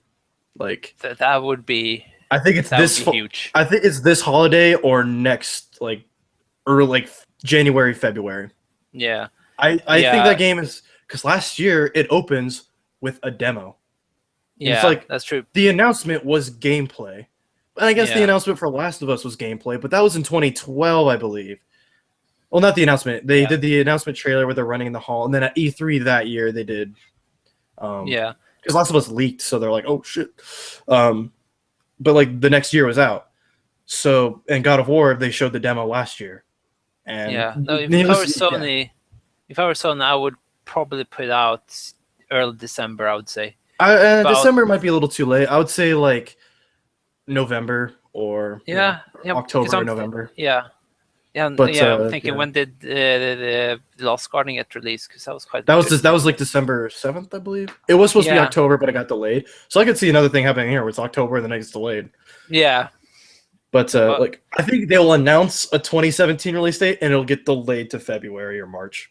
Oh yeah, I could definitely see that happen. Yeah, but if they could get out, within, soon. Like It- realistically, I think it'll be announced for this year, but released next year. But I think my heart says it'll be out this year, playable this year. Because like I was listening to like interviews and stuff, and they're already talking about like it's pretty far along. Like they're talking about how the entire game is one camera shot, like how it Yes. never cuts. It's like, well, how would they know that if the entire game isn't playable? It's like, Good. or spot there. maybe that's just their plan. Who knows? Like. Yeah. Either you can play it from beginning to end and they just been polishing it for a year. What if it gets shadow dropped? Who knows? Like, that would be crazy. that would never happen in a million years, but No, but you can't shadow yeah. drop a game. But like let it die. One That's a good last shadow thing drop you this can play. game, you're like, God of oh. War right now. But I think God of War, it could happen this year. There's a very solid chance. And same with like, I think Days Gone might be farther along than people because like again, announced trailer, Yeah. gameplay demo, and the behind the closed. I heard the behind closed doors demo was actually way cooler than the demo they showed on stage. Yeah. And so it's like That- because it was the same situation, but they played it in a much different way. And so I'm thinking that game might be farther along because there was another interview I saw then where Sony Ben said it could be 2017 or it could be 2018 is what they said. So it could be because I think they want to separate that and Last of Us Part 2 because it's two zombie games. Yeah. So you don't want And like Days Gone and then the next year you have Last of Us Part 2. It's like, didn't I just play a zombie game last year? Or when you're playing Yeah. Last of Us Part 2, you're like, this is great and all, but I'm kind of used to the zombie thing. yeah, you don't want them to like overshadow each other in a way that Mhm. everyone goes one game or the other. And Or then, people will look at Last of Us Part 2 and say, oh, well, that's next year. I don't need Days Gone, yeah. So I think I don't want them to rush it, but I think the sooner you get that game out, the better, honestly. Yeah. No, I agree there. Yeah. That game has potential for sure. It has shoot, I forget the name of the actor. He was a Star Killer in Force Unleashed. Oh yeah, Um, that guy. he's the main character in Days Gone. I didn't know Sam that. Witwer. Sam Witwer, I think is his name. Yes. Yeah, watch the trailer again. It's Sam Witwer. Oh, definitely. Look, I think that's so funny that for recent years we got more and more like actors into games. It's Mhm. just it's just so fun because in a way that's kind of making games more acceptable to the main public in a way. Because before, it's always been games is real nerd and stuff, but now when film stuff kind of started to leak into games in a way. Like Kevin Spacey in Call of Duty, and Yeah. I mean, celebrities. Gary Oldman was in Call of Duty World at War, so it's like celebrities in games aren't a new thing, but seeing their actual likenesses recreated in like almost perfect way that's new. I think Detroit. I'm wondering if Detroit Become Human. I wonder if they'll have a celebrity in that because they had Ellen Page and Willem Dafoe and Beyond Two Souls, except that didn't really do too well because it came out at a bad time. Plus, it wasn't like I didn't play it, but the reception was kind of cold. Yeah, it was. So I'm really hyped on Detroit Become Human. That last year, like that trailer last year, that made me go from like hype level down here to hype level like I'm into this, pumping into my veins. But I'm just curious if they'll have a celebrity because I'm wondering if they're toning it back. Yeah. Or if they feel confident enough to really, go all in. But I don't think we'll get that game till next year. No, I'd love it for it to come out soon, but I think that's like spring, summer, fall. Who knows? Next year. Yeah. Most likely, probably summer. I think summer. If I'm gonna make a concrete prediction, I'm saying summer 2018. Yeah. No. I agree on that one definitely. And then, do you think we'll see Gran Turismo Sport at the conference? Yeah, we will. Yeah, because that's a huge game. That's yes. It may not be that's day like one game for me. In the game, yeah, same here. Like I said before, like Gran Turismo 2 is like one of the first games I ever played. Period. And did you play Gran Turismo 6 at all? It got a really bad. It came out after the PS4 launched, and it was on PS3. Was it 5? 5 was 2010, and that one wasn't very well received, but I liked it. But no, it's definitely not 5. I played. Yeah, I played 5 quite a lot. I didn't play 6. No, 6. I loved 6. 6, like every problem people had with 5 was fixed with 6. Like the cars felt really good. There was like really good, just like variety. Very polished. Very like the graphics are like they at the time they looked better than like Forza.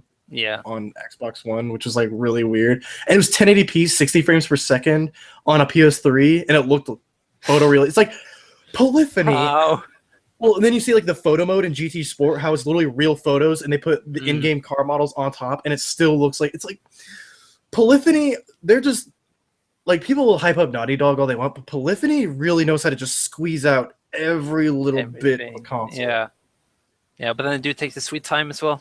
Yeah, because that was supposed to be out last year, and then they said like, "Oh, it'll be sometime." Yeah, I think that might be a fall 2017. Yeah, I mean, because now they've had the beta and stuff, haven't they? They had a closed beta in. I signed up for it, but I never got invited. I'm like, I got invited, but I was out the entire weekend, so I missed it anyway. There's like explain your relationship with the Gran Turismo franchise. I'm like, I played since I was like 2 years old, and blah blah blah, and it's like nothing in the email. I'm like, oh, okay. Yeah. I haven't played Gran Turismo 6, guys. I've got the anniversary edition too, but so I'm thinking that will most definitely have a role on Sony's stage. Because like I said, like it's not popular amongst the gaming public, I'd say, but the general, like the people who love Gran Turismo, love Gran Turismo. And a lot of people are like that, where they may not necessarily be gamers, but they love Gran Turismo. Yeah. It's like Call of Duty in that way. Where you see Gran Turismo, you buy it. Yeah. So it's a financial big hitter. Yeah. I'm thinking it's probably going to be released, I say fall 2017. I think it's going to be there. But then, Polyphony, likes to take their sweet ass time, so who knows? Yeah. Because I think it was supposed to be a summer, and it just keeps getting postponed, so it's hard to. But like Polyphony, they never delay for no reason. So No, that's true. like Now when they've had debate and stuff, it feels like we should get closer to I a. wouldn't be surprised if they're just taking in feedback, you know, Mm, from the beta and there, because originally there wasn't going to be a beta because they were so confident in it, all right. and then it got delayed, and oh, maybe we should have a beta to see, what we could fix or whatever. Yeah. I think it was delayed because of the beta, honestly, because they're like, no, we probably should have a beta just in case people don't like this, Yeah. That's because I think they good for learned them. from 5.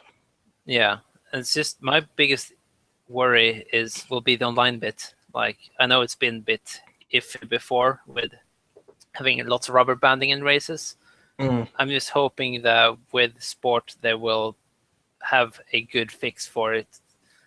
So even on release you'll be able to race smoothly and not having to worry about someone all of a sudden bouncing into you.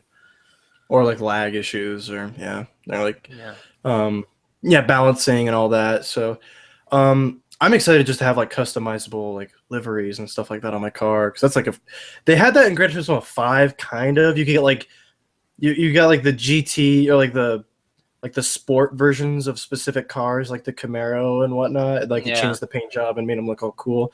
6 kind of not really had that. So like I'm really cool. I'm really happy they're kind of going full out where you can make your own GT paint job, whatever.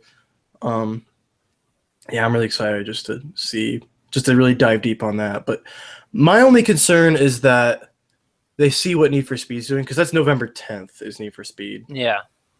And so my only concern is like, are they really going to try to fight Need for Speed? Like the 2 best-selling racing franchises, or are they really going to try to go head to head? I'm thinking September might be a good time, or Yeah, if they can get out until then, that would. Yeah, because it gives enough breathing room in between. They need to be before Need for Speed, I think, if they really want to be successful. Yeah. Because if you're a racing game fan and Need for Speed's out, but Gran Turismo isn't, it's like, well, I really want Need for Speed, so sorry, Gran Turismo, you're gonna have to wait till Christmas or something. Yeah. Oh yeah, we're on about racing games. Did you play The Crew?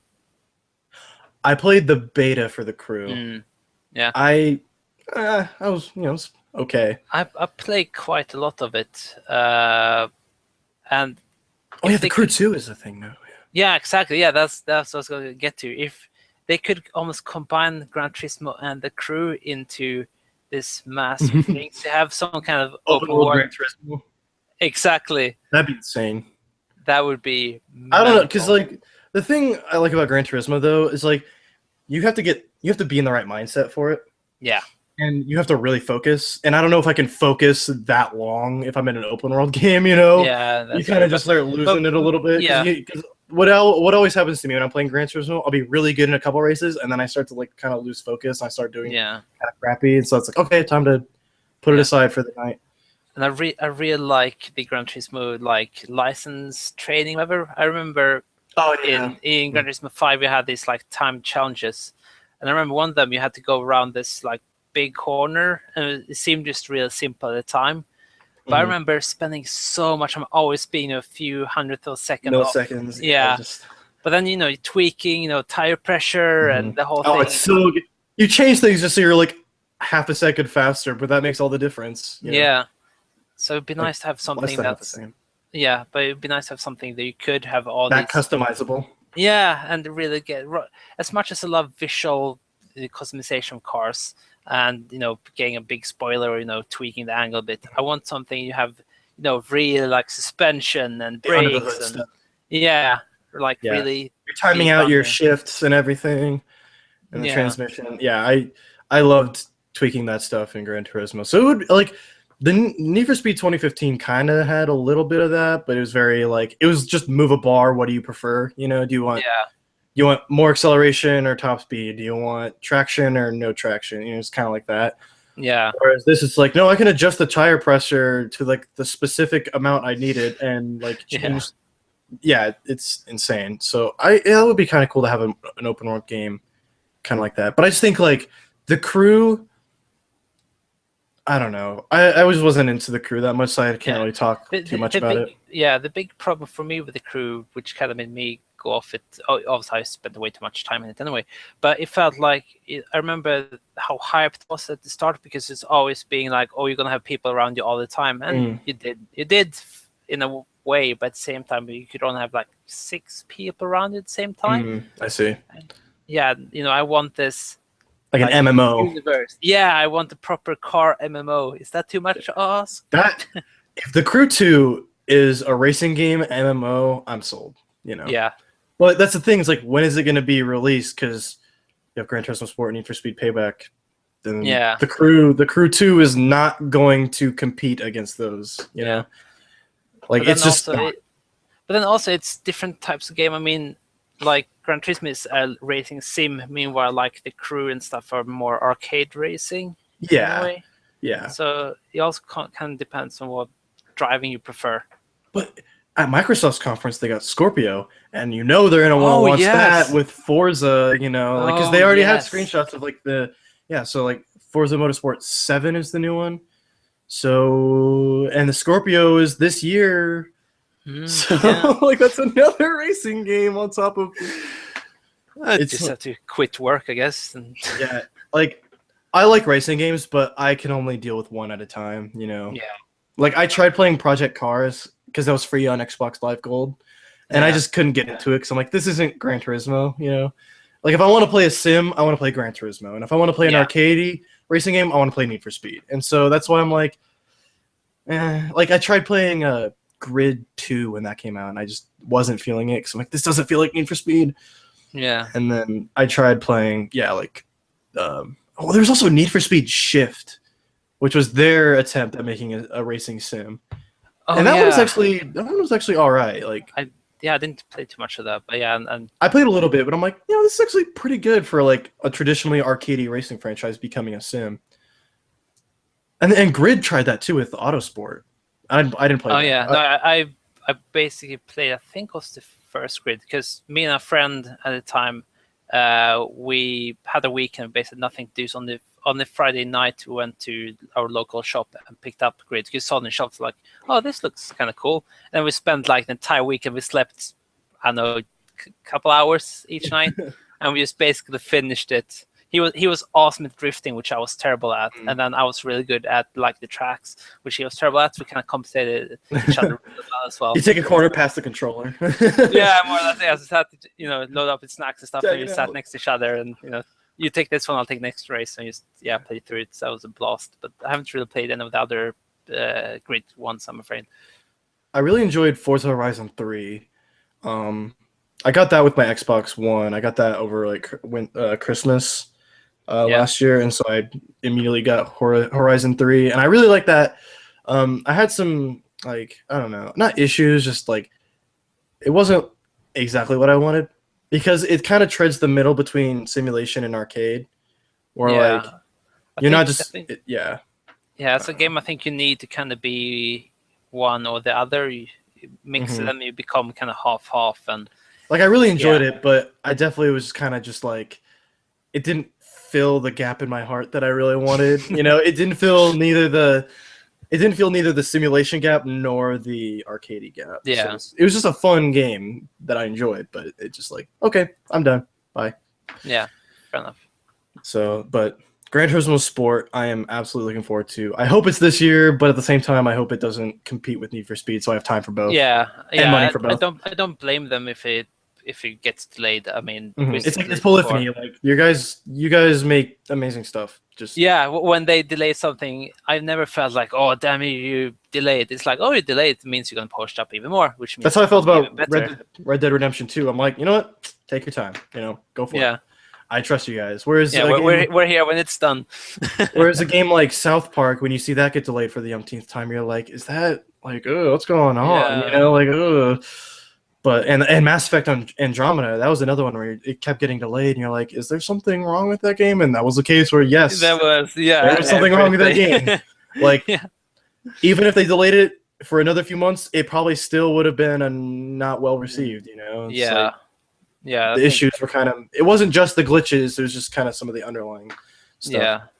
I think Mass Effect would have needed another year, I think. Yeah, but I think that's the pickle that GT Sport is in. You don't want to delay it too much where it becomes a joke, and when people start to get worried, Yeah. So, but they also don't want to release it too soon, and like, oh no, the online wasn't fully fleshed out, or we wanted the sound design to be a little better, or we wanted to make the reflections off of the rims. Yeah. Better. It's like, it's Polyphony. They just do crazy stuff, but you never know why. But it's usually for a good reason why they delay. Yeah.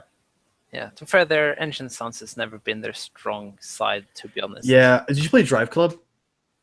No, I did not know. That's another one where it kind of treaded between arcadey and real. It was definitely more on the sim side, but it's still like, but it was like a good balance. I felt it was actually really good. I got, because wasn't that like free on PS Plus something, or a demo? There was a PS Plus version of it. Yeah, I remember. I think I played that for like an hour maybe, and I was like, not for me. Yeah, I enjoyed that. The sound design in that game though is really good. Like it's insanely good, and that game looks amazing. But I was playing Need for Speed Most Wanted remake because I was making a video about it, and like the sound design in that is insane. So, and I don't know, like sound design has never been Polyphony's strong suit, but hopefully they can turn it around this time. But even if they don't, it's like whatever. Yeah, we're happy because you have the nice feel of the driving. That's all we really can ask for. Yeah, 6 is physics though. I really loved 6, like just the way it felt. So hopefully it's a lot like that. But I'm trying to think, like Sony's got Detroit, they've got God of War. Detroit I think is next year. God of War I think is this year, possibly. Days Gone could be this year or next year. Yeah. Last of Us Part 2. We talked about that. I don't know if a game I'm really, really, really excited about, which I'm not sure where it will show up. I'm hoping Sony's Darksiders 3. Oh yeah, I played a little bit of Darksiders 1, but I never got into it. But I don't know if that'll be, because the reason they announced it so early was probably because it won't be it'll probably be on the show floor, but I don't think it'll be at a conference. Yeah, I could see Microsoft's, honestly, but I'm not entirely sure. Yeah, because I'm a huge fan of Darksiders. I've platinumed 1 and 2 times. So I need to get those because they released the remasters on Xbox One and PS4. So I've been meaning to get to those. I just need to actually buy them first. Yeah. But and then Middle Earth Shadow of War, I think that'll definitely be at Microsoft's, I think. Yeah. Because that was one of the first games that was announced that, and by the way, this is going to be on Scorpio. It's like, they're actually saying this is going to be on Scorpio. So I think that'll probably show up in I think they're going to announce Scorpio right when they start the conference. Like, just get it out of the way. Oh, so it's all these games are on Scorpio. Yeah. I think just so it's an established, known quantity. So you're not the whole E3 going like, but what does this look like on Scorpio? What's Scorpio? So you're not just asking those questions, so it's distracting you during the conference. Yeah, that's what I'm thinking. I'm guessing most stuff will run on Scorpio, and they'll have a little notification down the bottom saying it'll be like last year, Xbox One, Windows 10 exclusive. Yeah, Scorpio runs on Scorpio. Yeah, that'll be. Now, also, have you? I remember hearing some rumors about was that Scalebound? Is that the name of the game? Oh, that's canceled. Yeah, but I heard something about they might bring it. Well, back they renewed the license or something for it, so they still own the property, the title Scalebound, but I mean the projects. So I'm thinking they might have just canceled what they've got, but they still want to give it a shot at some point, just maybe just not now. Because it looked like done, and then they released. It was crazy, and Kamiya was involved. It was Platinum. It looked like it was Platinum really focusing on one thing, but at the same time they're making Nier Automata, which got released, and it's they announced Scalebound, and then but in that time after they announced Scalebound, they also announced Nier Automata. I want to say because it was 2015. I want to say Xbox is when they announced Scalebound was a thing. I want to say, I could be wrong. And then that same E3 at Square Enix's conference, they said, we're making a new Nier developed by Platinum Games. Everyone's going interesting. And then Nier comes out and Scalebound gets canceled. So obviously they must have been paying more attention to Nier. Yeah. Even though it seemed like they were paying way more attention to Scalebound. And then they brought Bayonetta and Vanquish to PC, which hopefully that means they're coming to Oh, Vanquish PS4. 2, please. Well, I'm Please. just hoping. I wouldn't mind if just Vanquish was on PS4 and Xbox One. Yeah. Yeah, I 'Cause love Vanquish as well. Yeah, I really enjoyed that game when it was on PS3, and it's like looking back, it's like, oh, that was just like 30 frames. Like at the time, it was cool, but when you actually look at it and you see it in 60 frames a second, you're just like, how did they even release this in not 60 frames? Like, Yeah. they should have just waited, you know? Yeah, exactly. It's So that'd be really meant cool to for see it on 60. console in 60 FPS. Yeah. That's, Vanquish is good. Yeah, and Sony, Crash and the Oh yeah, Insane and trilogy. Insane. Yeah. They'll probably have like a launch trailer for that because Yeah. it comes out They June 30th, could- so they want that. I mean, they could possibly open with that actually, because Crash is such a Hey, big thing. Because I remember E3 2013, Last of Us had just come out, and they talked about Last of Us at the conference, even though it just came out. They're like, this game is getting great reviews and it's selling very Yeah. well. Thank you, Naughty Dog, and whatever. So I could see them just doing something small like, hey, in a couple weeks, if they even have people on the stage, like, but in a couple weeks, you'll get to play this. And it's Yeah. Crash Insane Trilogy, and I wouldn't be surprised if they also announced Spyro Remastered. Oh, trilogy. that would be cool. That would be cool to have old That old would- good Spyro. When they announced Crash remasters, I jumped out of my seat and jumped up and down and screamed like a child. Like, ask my friends, they could tell you. Like, I was lit up, and I'd probably do the same thing if they announced a Spyro remaster trilogy. Yeah. No, I would be right there with you. Yeah. Yeah, like how Huber was for Shenmue 3, that was like, I'm not even joking. That was me for Crash Insane Trilogy. I'm not even Fair joking. enough. I was like, tears were coming down my eyes. I'm like, they do care. Oh. So, yeah, because I grew up with Crash Warped, and so All right. Yeah. I love that game, and so just to know that, like, yes, they care. It's back. Yeah. And like, I played more Spyro than I did Crash, which is like, you know, it's weird saying that, but yeah, I played Spyro 1, 2, and 3. I had all 3 games when I only had Crash 3. Yeah. So if they announced a remastered trilogy for Crash, or Spyro, I don't know. I'd probably just die from excitement, which would be unfortunate, but worth it. Worth it. Yeah. So Yeah. I'm thinking back to Microsoft. We're jumping around here, aren't we? Quite a lot. it's fast and loose, baby. Yeah. I'm We've been going for thinking- like an hour or so. So it's like, Oh yeah, time's been flying. yeah, I know, but I don't. When how many people are still listening? Oh, we got one viewer. Hi. That's something. I thought they'd be Hi. able to chat, but I guess they can't. I think that's just for us. That chat's just for us. Yeah. But that's unfortunate. But anyway, Yeah. anyway. Sorry. Yeah. As I am a big fan, what do you think the chances are of us seeing at least something about Halo? Well, they said Halo will not be at the show, but I think they meant it won't be on the show floor, is what they meant. Yeah. Because they still said they had a surprise. So I think 'Cause I also think we it could be have- Halo 6. It'll just Yeah, be like a so- tease. Yeah, exactly. Also, we have Halo Wars 2 coming out. Well, that's already out. It's already out. Yeah, sorry. Phew, Yeah, give me- I know. I forgot to. I think everyone forgot. Yeah. Yeah, because also when Halo 4 was, when that was early, they had this lady come out on stage and talking about it, and they didn't really have much to show, did they? So I'm thinking they might actually do something similar now as well. Yeah, I could just see a small teaser, like Halo 5's teaser, where it's just like, Yeah, by the way, this exists. It's real. It's coming out next year. yeah, because I'm just surprised they're not doing Halo 3 remaster or like anniversary, because the 10-year Yeah. anniversary. Like, Oh yeah, that's with 1 and 2. Yeah, because they had an anniversary edition of 1 because that was the 10th anniversary. They had an anniversary edition of 2 because it was the 10-year anniversary. But 3 apparently isn't getting one. But that Yeah. might be again. There was the guy on Reddit who said, "Oh my God, there isn't Halo 3 anniversary. Please stop asking us this question," or something like that. And I'm wondering if they meant if it'll be at E3, like the same thing. Like, Yeah. it won't be on the show floor, but it does exist. Like, yeah, I don't know. It's hard to say. But the thing is like, I think they might think that the Master Chief Collection Edition is kind of like because it wasn't remastered, but it was 1080p 60. So it's Yeah. like, I mean, it's remastered. Kinda, yeah. I would love to see them bring back. Was it Blur who did the cutscenes for the Yeah.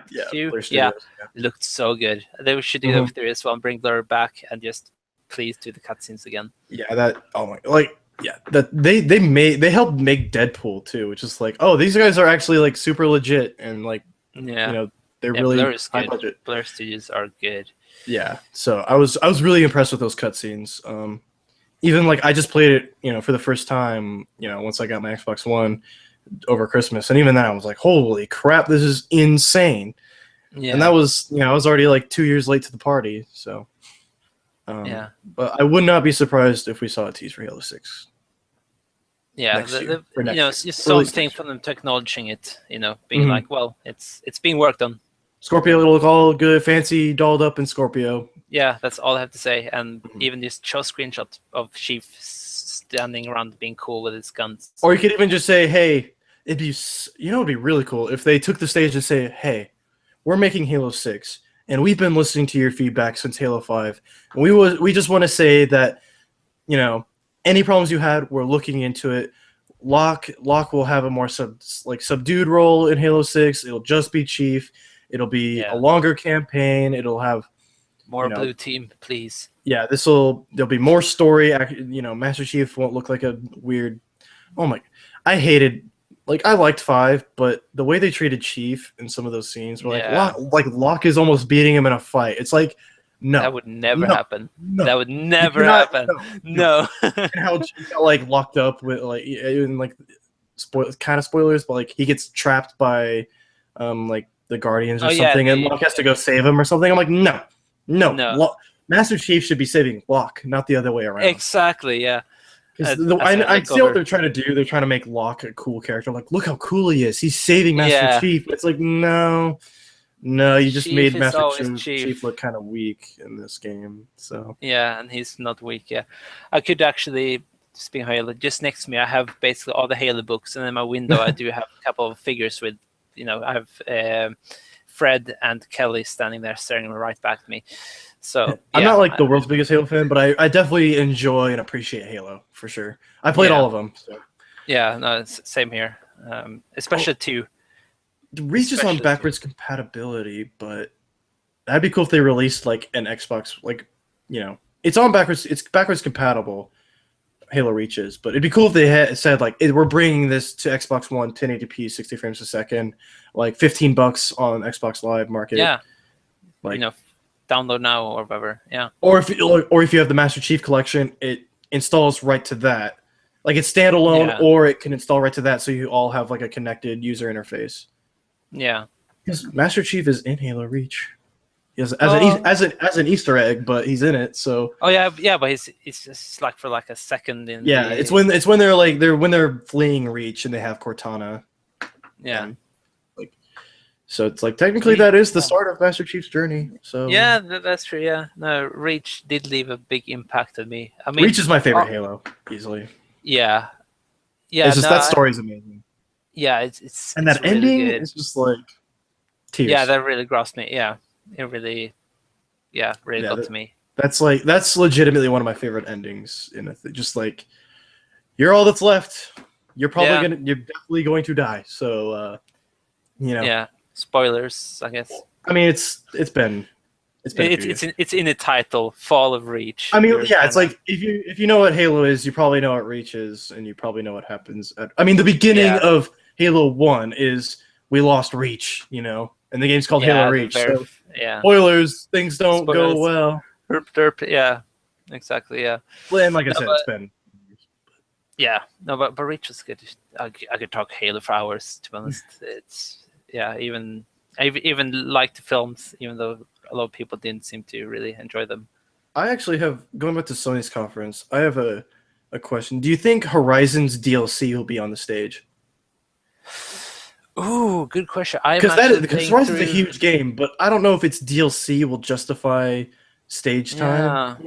Yeah, I don't know. I'm playing Horizon at the moment, or I've been trying for the past couple of weeks. So I'm really enjoying it. The problem is, my biggest problem for now has been time. Now, when I play Horizon, I want to be able to sit down for a couple of hours. I don't want it to be a game I pick up for an hour in the evening before I go to bed or whatever. I want to be able to sit down, which I haven't really had much time. So I'm only 15 hours in or something, but I'm really, really enjoying it. Yeah, that game, I hope people don't forget about that game come like game of the year discussions, because I know we've got like Zelda and we've got like Persona 5, but Yeah. Horizon I really think deserves a shot, because I played Zelda, so I can say Horizon. It's not as good as Zelda. I mean, just say that. Yeah. But Okay. Yeah. it does stand up to it in a way. Yeah. It's in its own way.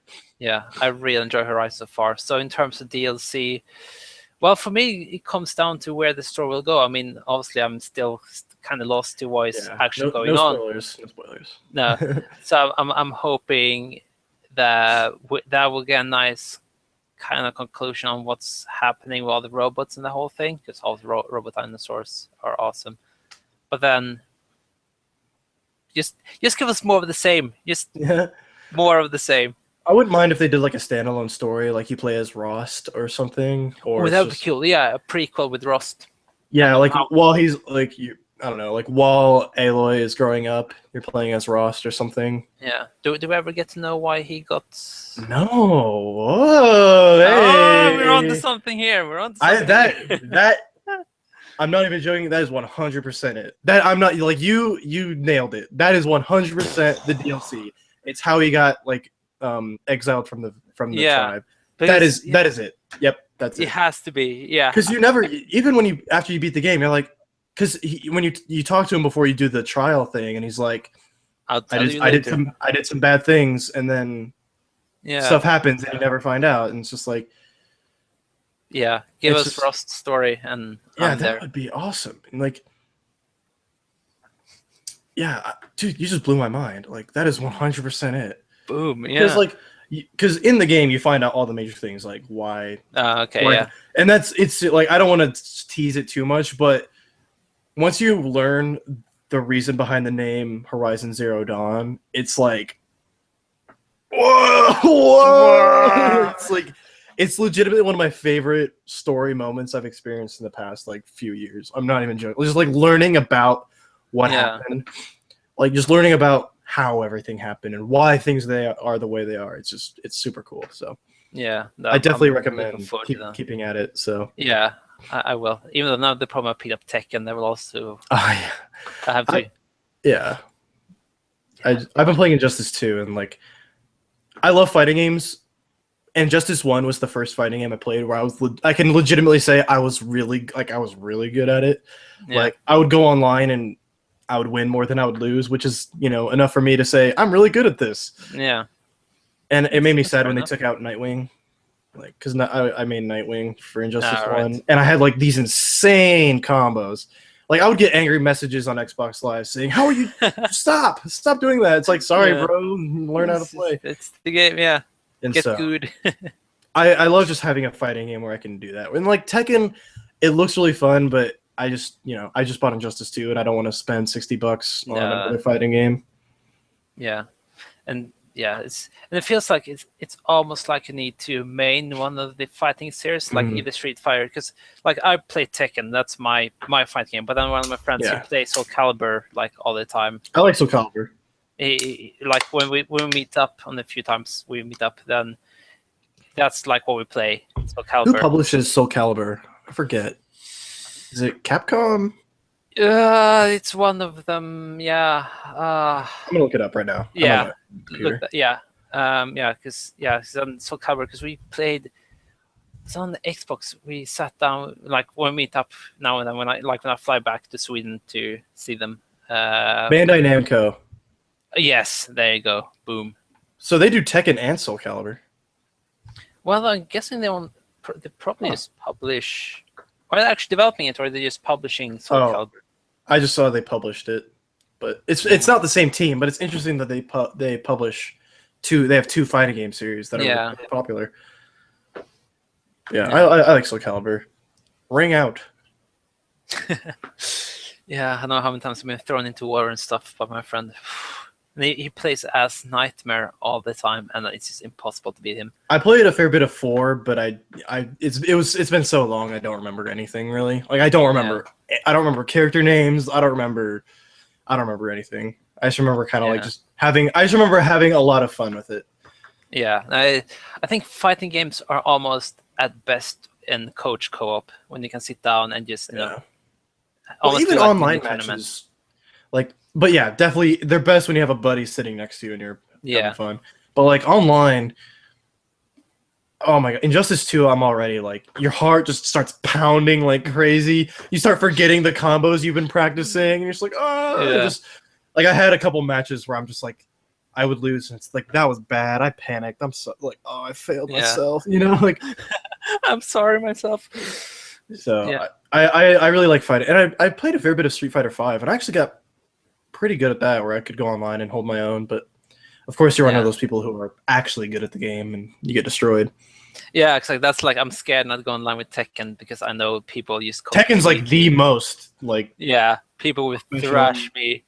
People will slice me up to pieces, and I'll just be like, I know IGN is doing like a mini series about training a yeah. guy who's never played Tekken before, and like trying to get him to compete in a professional league like within 2 weeks, and like learning about just like because I've never been into Tekken like I said before, Yeah. but like learning about that game is like I know fighting games, but holy crap, this is some really deep stuff. Yeah. I love how also in fighting games they start to talk about frames, like the frame animations on. That's how it was it's- with Injustice 1. Like I was deep into Injustice 1 where I was Yeah. analyzing like, okay, I can do this combo, and if I analyze and if I do this special move by this frame, then this will happen. I can combo it. It's like I was super into it. But yeah, Yeah. Tekken's something it's intimidating. Yeah. But it looks fun. Yeah. It looks fun. Yeah, no, I'm just gonna play for fun. Really, probably gonna spend way too many hours in practice mode, go online, get thrashed, and then just stick offline. Really, play through the story, and then be like, okay, that's done. Next. I don't really have a main in Injustice 2 yet. Batman has been kind of the one jiving with me, but he seems like a little too cliche. So I've been kind of going with Atrocitus. Yeah, have you seen much about Injustice 2 or whatnot? A bit. Played the first one of quite a few games. Yeah. Yeah, Atrocitus is probably I think how I'm gonna main. It took me a while to figure that out, but because like he is very like I really need to find the guy that just jives with how I play fighting games. I definitely prefer more fluid motion like characters because I see like I think Eddie in Tekken. I know he's cheap, but like I look at him, I'm like that is definitely the guy I'd probably main just because it's so fluid and everything just flows into each other. That's how I like to play fighting games. Yeah. So Well, like I play Atrocitus. Jin, so yeah. All I know is like you just kick with Eddie Gordo and you just win. Yeah, you can like you spin around, Yeah. and then it's like, oh, okay, well, I can't touch you. That was fun. But trying to like, it's hard to stay on E3 because there's just so much to talk about. Yeah, it's so easy to spin off, especially now when we're just kind of going and say fast and loose. Yeah, like I learned that kind of right away when I started doing the podcast. Where like the thing that's interesting about Easy Allies is that they do a bunch of different podcasts on a regular basis, and they know each other and they know what they've talked about with each other and whatever. Whereas with this podcast, it's very much, I'm meeting the person I'm talking with for the first time, so there's just a lot to talk about because we're meeting each other for the first time. So yeah, it's like, what do you like? What do I like? What are you playing right now? But we're also gonna stay. I'm really enjoying this so far. Yeah, it's definitely a lot of fun, and it's just like you have to do like you feel like you have to cover a lot of different bases when you're meeting someone for the first time on a podcast because you're also trying to do a podcast. Yeah, exactly. Yeah. Whereas like Easy Allies, like I said, they already know what the do's and don'ts or whatever. Where there are no do's and don'ts really on this. Yeah. So especially now with E3 as well, it's just everything. Yeah. Everything. It's kind of just woven into the conversation. Yeah. But I'm trying to think like Ubisoft. We haven't even talked about you. Well, I mean, we talked about The Crew too. Yeah. But it's really hard because there's Far Cry 5, which looks really good, and then there's Assassin's Creed Origins, which hasn't officially been called Origins yet. It's just leaked, but that's 100%. Did you watch the teaser they posted for E3 that Ubisoft posted? No. It's actually really clever teaser. There's like, hey, like because they go up to Yves Guillemot. And there's like, hey, Yves, we got a really good teaser for E3, but we cut out all the stuff that hasn't been announced yet, so we saved stuff for the show. Okay, let's see it. And then it's like 5 seconds of Far Cry 5, then waiting for the show. Then like 5 seconds of South Park, waiting for the show. 5 seconds of like something waiting for the show. I'm like, that's a really good way of saying you have a lot to show at E3. Yeah. There's so much stuff in this teaser that you just don't know about yet. Yeah. That's So yeah. it was really Ubisoft's always clever. good. Yeah, Yeah, it was really yeah. It's a bit shame that the Alicia isn't going to be the host this year. Yeah. I I'm mean, gonna they miss said they her. wanted to focus more on like the devs talking, which like I get, Yeah, but because I think last year's was just way too long. Because yeah, what they do, they would talk about a game and then they'd have the dev and sit down and talk to the dev for a while. Oh, we also have yeah, something else we want to show. Wow, that was great. On to the next one. They do that. They spend like 10, 15, 20 minutes on each game. You're just like, and then you're just like, okay, that was a good conference. It was a good conference. It's just very yeah, poorly paced conference. Whereas then yeah, you watch Sony's and it's just bam, bam, bam, bam, bam, bam, bam. yeah. You're Sony's like, like the role model now for. and then you just kind of see Ubisoft's conference after that, and you're like, man, that was not, in comparison, that is not a good conference. Mm, You know, yeah, no, yeah. I even agree. Microsoft's like, Microsoft had an awesome conference They last did, year, yeah. but then you compare it to Sony's, and you're like, oh, It's, yeah, Sony's just over the past couple of years. Sony's just been on their own level in a way. Sony just gets E3 and these kinds of shows where it's like you just got to give them something to talk about. Give them a show. Give them a show. You yeah, know? Like, have fun, go out there. Yeah, we're not talking to business people. We're talking to our people. Whereas yeah. Ubisoft definitely felt like, Basically, no, this song guys, this about is people. cool. You know, we're talking to business people. Like, we have LeVar Burton from Star Trek on here talking about Star Trek Bridge Crew. Yeah, Yeah, please, investors, please look at us. yeah. That's kind of what last year felt like. Where it's like, no, guys, this is cool. Seriously. Yeah, So it's like this year, it's like, you guys have Assassin's Creed. You guys have Far Cry. You guys have Splinter Cell, maybe yeah. Division 2, maybe. I really like the Division, so I wouldn't mind a Division 2. Yeah, I Rainbow think- Six, like maybe like some talk about Rainbow Six Siege more because that's still alive and kicking. yeah, that is, yeah. I'm still playing Siege. I'm not even joking. I still play Siege. Yeah, On like I try to play it at least like a few times a week, but like I love Siege. So like one game we forgot to mention or even discuss, Destiny 2. oh yeah, that's a good one. That will probably definitely be at Sony's. Yeah, that I would be with surprised their if they do like exclusive deals. like Activision, like Destiny 2, then Call of Duty. Yeah, Yeah, I don't know what they'll show though because they did that at a huge event. So yeah. it'll probably just be like, oh, you know what they'll do? They'll probably shadow drop the beta or something like that. Yeah. Hey, pay first. pre-ordered- and pay- If you pre-ordered, the beta starts today or next week or Yeah, something like that. So I could see maybe not. I don't know if they'll show like a trailer or demo, but I could see someone coming out on stage saying, "We're really excited to." Oh, and you know what they could do? They could talk about the exclusive content they got, oh yeah. and then That say the also beta would starts. be out there, yeah, I could see them saying the beta starts on PlayStation today, everyone else next week. That's what I could see. yeah. But, I don't know. There's not a whole lot to talk about for Destiny 2, just because. No, that's true. We don't know much, and then Well, it's not only that we don't know much; it's just that it's already been kind of covered. Pretty. yeah. It had a very in-depth event already, so there's not Yeah. a whole lot to speculate on. Yeah. My Well, take is just I like Destiny 1. I'm excited. Looks like Yeah. more Destiny. Yeah, exactly. Yeah, So. I played the first, and I didn't play any of the DLCs, which Taken King was should have. Yeah, people keep saying that's legitimately one of the greatest DLCs like ever made Yeah, because it Yeah. just took everything the game did well and made it even better, and took everything the game was weak at and made that better. It's just like this is the perfect DLC. So Yeah. I'm excited for Destiny 2, but I'm not like frothing at the bit for it, but I'm just excited. yeah, it'll be cool. Yeah, And then So, there's the Ubisoft is making the Mario Rabbids game. That will probably I wouldn't be surprised if that will be weird. that'll probably open the show because they probably acknowledge all the leaks and whatever. And there's like, you know what, we should just.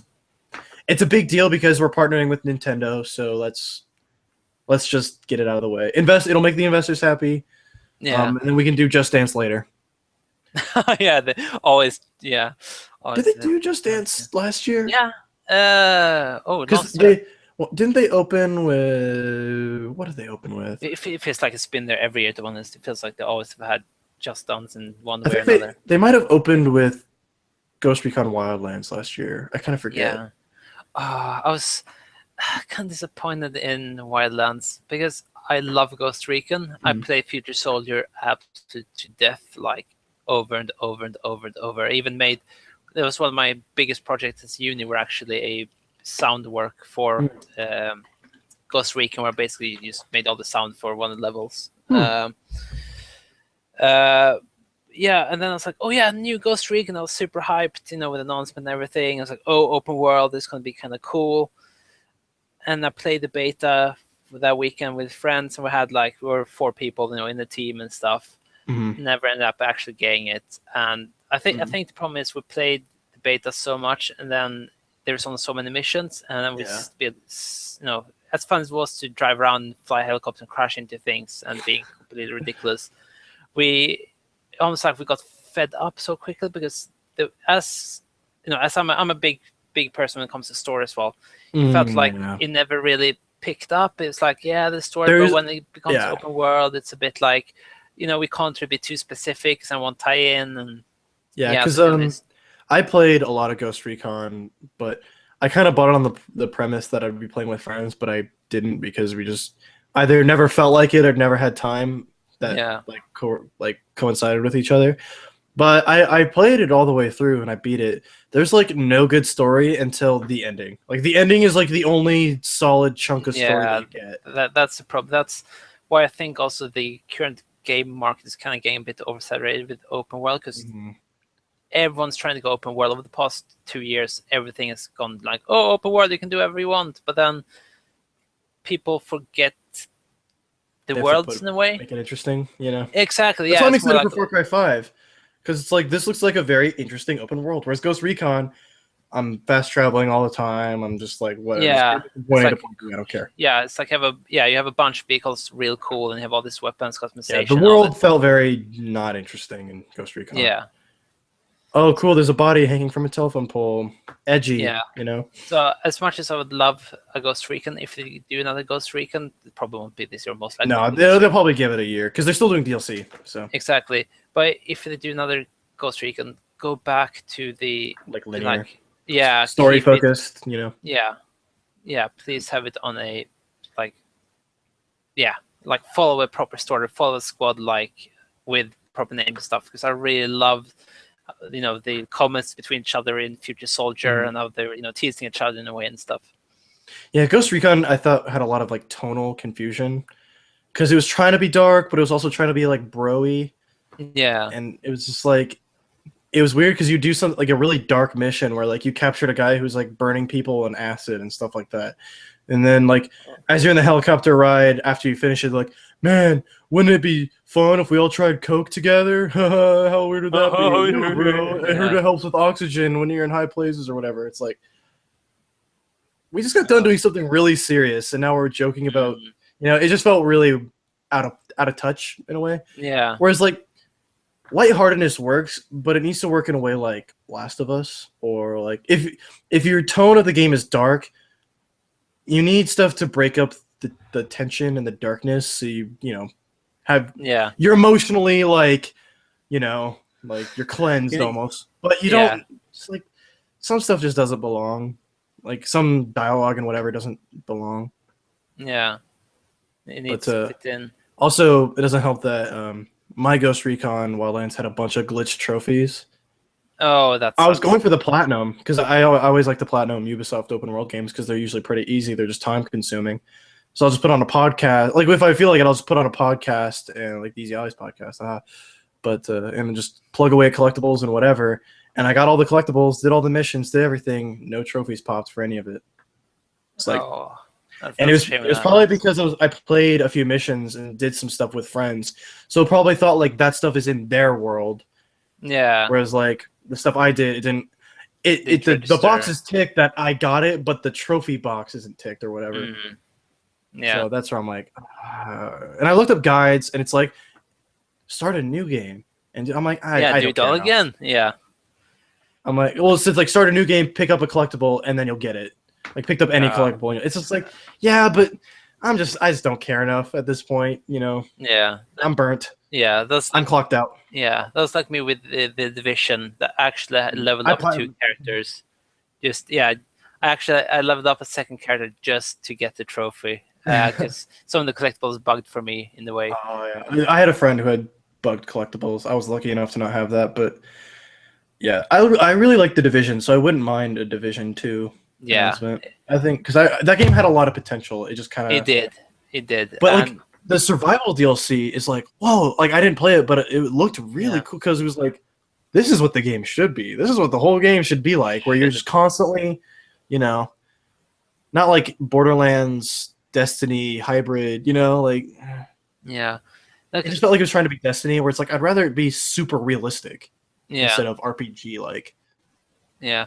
But then I really liked the Division. I mean, I played with a couple of friends, so I always were like in squad with people that I knew, Mhm. which I think kind of made the game last much longer than it should have for me.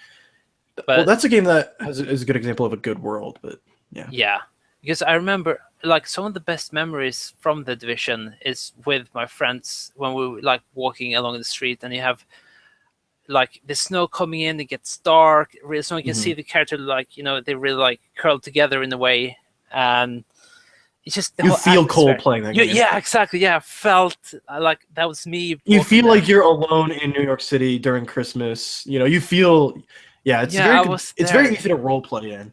Yeah, definitely. And then the this I guess this kind of counts as spoilers a bit, but the power plant mission. I loved the power plant mission when they try to blow it up and all the vents go and you have to reset the vents and the time ticks down and the enemies coming in from the pages and just it's shaking and you hear these bangs and everything. Mhm. That was so stressful for me. I had the heart rate that was through the roof the entire time there. That's one of the reasons why I'm also excited for Destiny 2 is like more cinematic co-op moments. Yeah. But like Destiny or Division 2 also, like I just hope they focus more on the realism next time than the RPG aspect. Yeah. I'd say that's the biggest thing I want, because like I loved being in that world, but it takes me out of it when I'm shooting a guy in the head 50 million times with an LMG and he's not dying, you know? Yeah. And you just see his health bar going. Yeah. Just let me shoot him once in the head and be done with it, you know? Yeah. So- No, I tend to agree to some extent there. Yeah. That's why I like Ghost Recon, because it's like shoot them once in the head, Yeah. they're dead, you know? Exactly. And then it's all tactics. There's RPG elements, but it doesn't, affect Yeah. gameplay in any major significant way. So Division 2, I hope that happens, but my only concern is like with that trailer, with that E3 teaser that Ubisoft made, is like, is some of that footage just stuff we know about but haven't seen yet, or is there stuff we legitimately don't know about?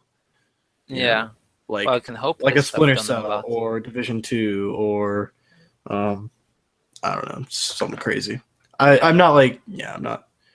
Yeah, I think it's too early for Division 2 though, since the last DLC launched quite recently. But then that said, I mean, they might just have had because then they might just have had a small portion of the team on the last two DLCs. Yeah, I could see a tease for like next year, or I could see a tease, like. Yeah, if they have anything close to Take Back New York trailer, I'll be so happy. Oh yeah, those trailers. If anything just even gets close to that trailer, I'll be through the roof, because that trailer just got me on. That's an emotional trailer.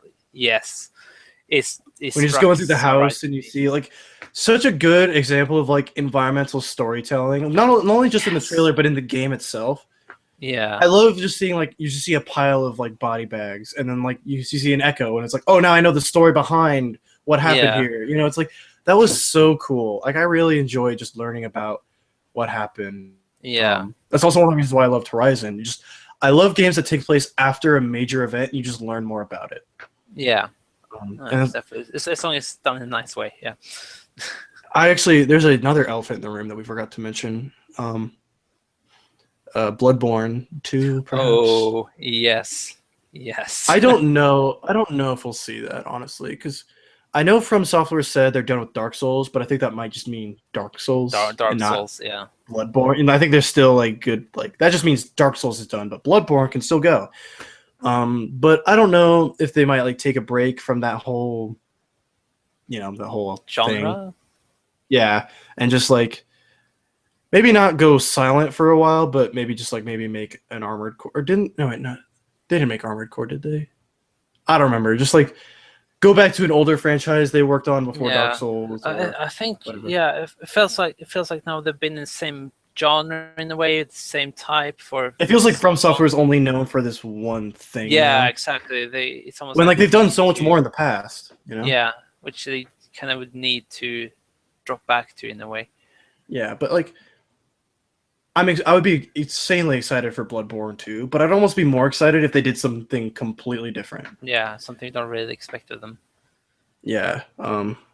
And yeah, so From Software, they're great. Oh, and speaking of great developers though, like CD Projekt Red, do you think we'll see Cyberpunk? Oh yes, Like, Cyberpunk. because I'd they said forgotten about that. my only concern is like, I think CD Projekt Red is kind of busy making Gwent, but that's not the whole team. There's no way. No way. Since they already have all the basic stuff. It's not like they Yeah, they just already make a made whole new Gwent. thing. Technically. Exactly, they already made it. Yeah, in a way. So Yeah, they, it's a. But I am dying to know more about Cyberpunk. Like, yeah, there's been. but they so said quiet. it's not. It's still a ways out. But I could see a tease or something like, Yeah, hey, we're really working on it now. Like, it's not just. Yeah, because that's been the lid on, hasn't it? Yeah, it's been in the works for a long time. Yeah. But I think that first trailer was just saying, hey, this is something we want to work on. Yeah. Whereas, yeah, it was kind of like a concept, I'd say. Yeah. But now they're finally really going on it. Yeah. But Cyberpunk, that would be fun to see. And then Sucker Punch, they haven't announced what they're doing, so we'll definitely see that at Sony. That's a guarantee. Yeah, definitely. Like, that will open the show. I'm calling it now.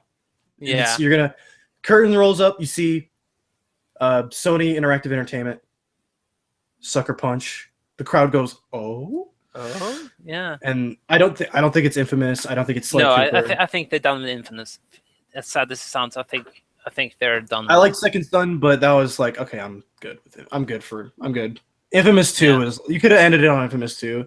I would have been sad that it was over, but Infamous 2 was such a good game, you know. Yeah. Like Second Son again was good, but kind of just like, okay, I'm done. So it's definitely an open world game. Because I follow their careers page on Twitter, and so they've been hiring open world people for a long time. So my question is like, do you think that maybe some Marvel business is going on there, or do you think it's just something completely new? Because I wouldn't be surprised if like Disney and Marvel is like, hey, we got this other studio that they had a whole stint making superhero games, you know, for a few years. Yeah.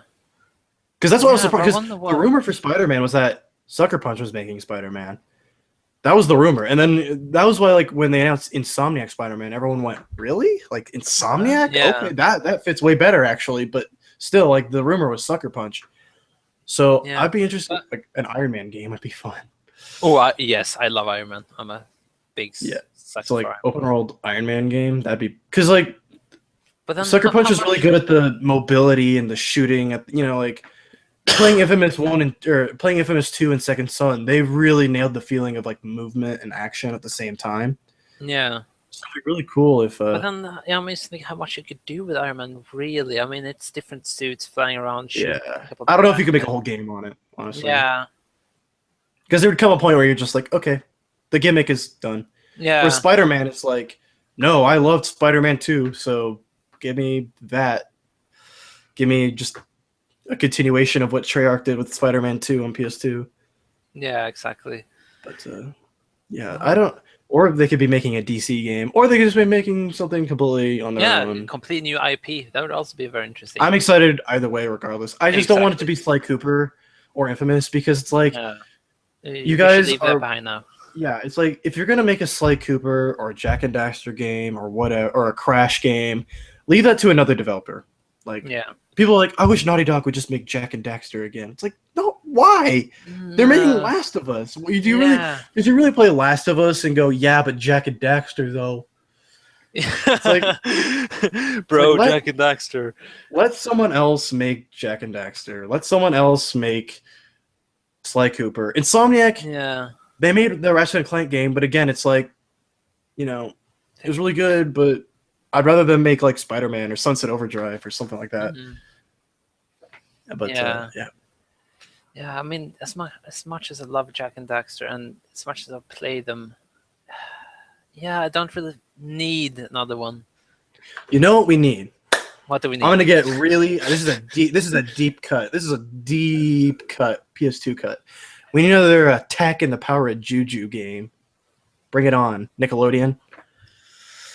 I don't know if you've heard of that game. No, can't say I haven't. It's a 3D. It's a 3D platform, very in the vein of Ratchet and Clank and Jack and Daxter. Oh, But it was a good game. I'm not gonna lie. Tech and the Power of Juju. I played a lot of that.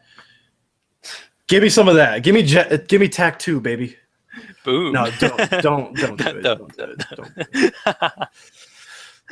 As much as I love that game, that is a time capsule that just belongs in the mid 2000s. Okay. You know, Yeah. it's like It should stay there. Yeah. it's like whenever Bossman always like Donkey Kong's Revenge. It's like that's a good idea, but don't ever make it, please. Yeah. But Yeah. speaking of Nintendo, Yes, we still haven't gotten Segue. to them yet. Yeah. I think that's where we'll probably end because my voice is starting. And I have the other guy I was gonna do. I have a second episode, and I was gonna do that tonight. So Yeah. I'm That's trying to save my voice. I'm already starting to get a little. Nintendo, and then I have a question we can finish on. Okay, so there's gonna be a Pokemon Nintendo Direct tomorrow morning for me. Yeah. That'll be afternoon for you. Yeah. Exactly. So I think it's time because apparently it's gonna be a short direct, like less than 10 minutes. Okay. Oh. But I could see them just saying, "Hey, we're adding stuff to Pokemon Go. Maybe some like event Pokemon for Sun and Moon, and then time for the Switch, baby." Like Oh.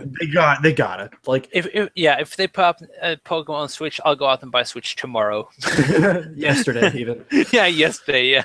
Because like I sold my 3DS. Like I did a thing where like I was selling all my portable. I sold my Vita, which made me sad. But it was like, well, I was trying to saving up for a Switch, so I'm like, I'm selling this so I can afford a Switch, but also because when I get a Switch, I won't really need this. And so I sold my Vita and I bought all of the games I wanted to play on 3DS, which was only 2 games. It was Fire Emblem, Fate's Birthright, and Pokemon Sun. And I played both of those, enjoyed both, and then sold my 3DS.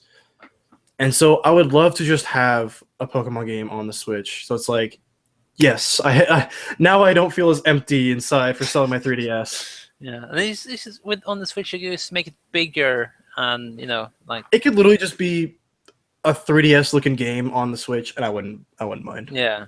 But it's like, well, you're on the Switch. Please make a big one. Yeah. Snap 2. That would be something. I mean, people have been asking for it for a long time, but like I think with the Switch you could really do it because you have the Joy-Cons and everything. Yeah. Yeah, and HD Rumble. Exactly. Ooh, that Rumble. That's but I've felt the HD Rumble, but it's not like it's cool, but it's not like wow, this is amazing. yeah. I can feel the ice cubes. Yeah, I was playing like Zelda, and it's like okay, cool. I was playing Mario Kart and whatever. I played the ARMS thing, and even then, I'm like, okay, cool. Like I thought it was gonna be way cooler, but I don't know why I thought it was gonna be way cooler than it was, but I don't know. I had low expectations, and they. I don't want to say I was disappointed, but I don't know. It just wasn't what I thought it was gonna be. Then again, I didn't know what to think, so I guess that's. But fair enough. But once they get that Pokemon, I don't want to speculate too much on that. I just think. Yeah, it's Pokemon, so I think there'll definitely be a Switch announcement of some kind. Yeah. Whether it be Pokemon Snap, a mainline Pokemon game, a spin-off, what be it. Yeah. I think there will be a Switch announcement of some kind. Yeah. But I think they're getting that out of the way for their E3 Direct, which I think will be more... The Mario game? I think there'll definitely be a focus on Mario Odyssey, but I wouldn't be surprised if they tease... Because I think it'll be like the Direct they had a month or two ago, we're like, we're going to be focusing on Splatoon 2 and ARMS, but we also have a bunch of other stuff we're showing. Yeah. I think it's going to be like that. We're focusing on Splatoon 2 and Mario Odyssey because those are our next releases.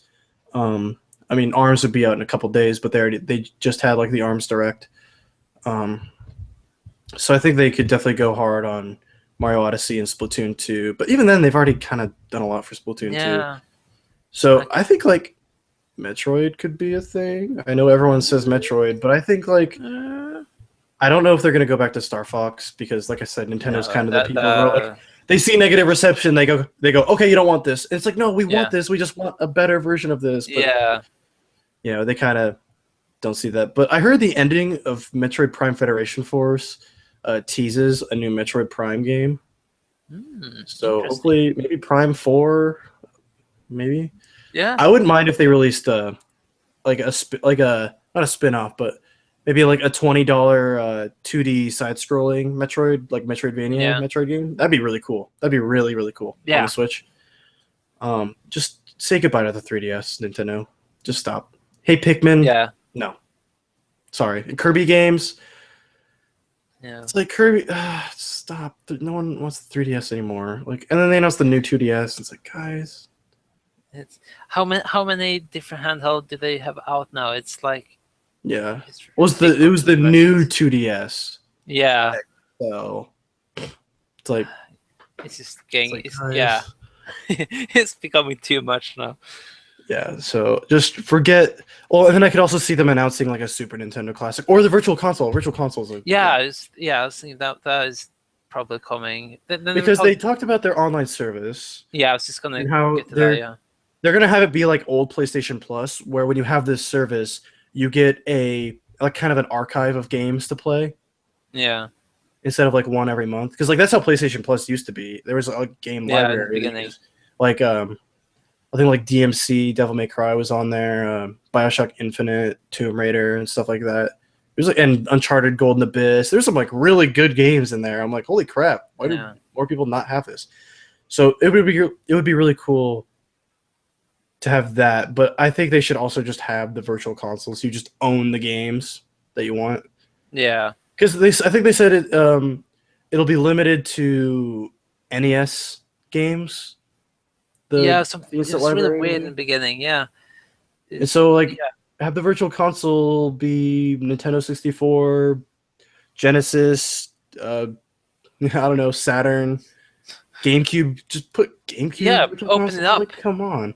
Like, I could also see them announcing ports of other Wii U games, like Smash Brothers and Wind Waker and Yeah. Twilight Princess HD and like Bayonetta 2. I could see that. Yeah, it's Nintendo.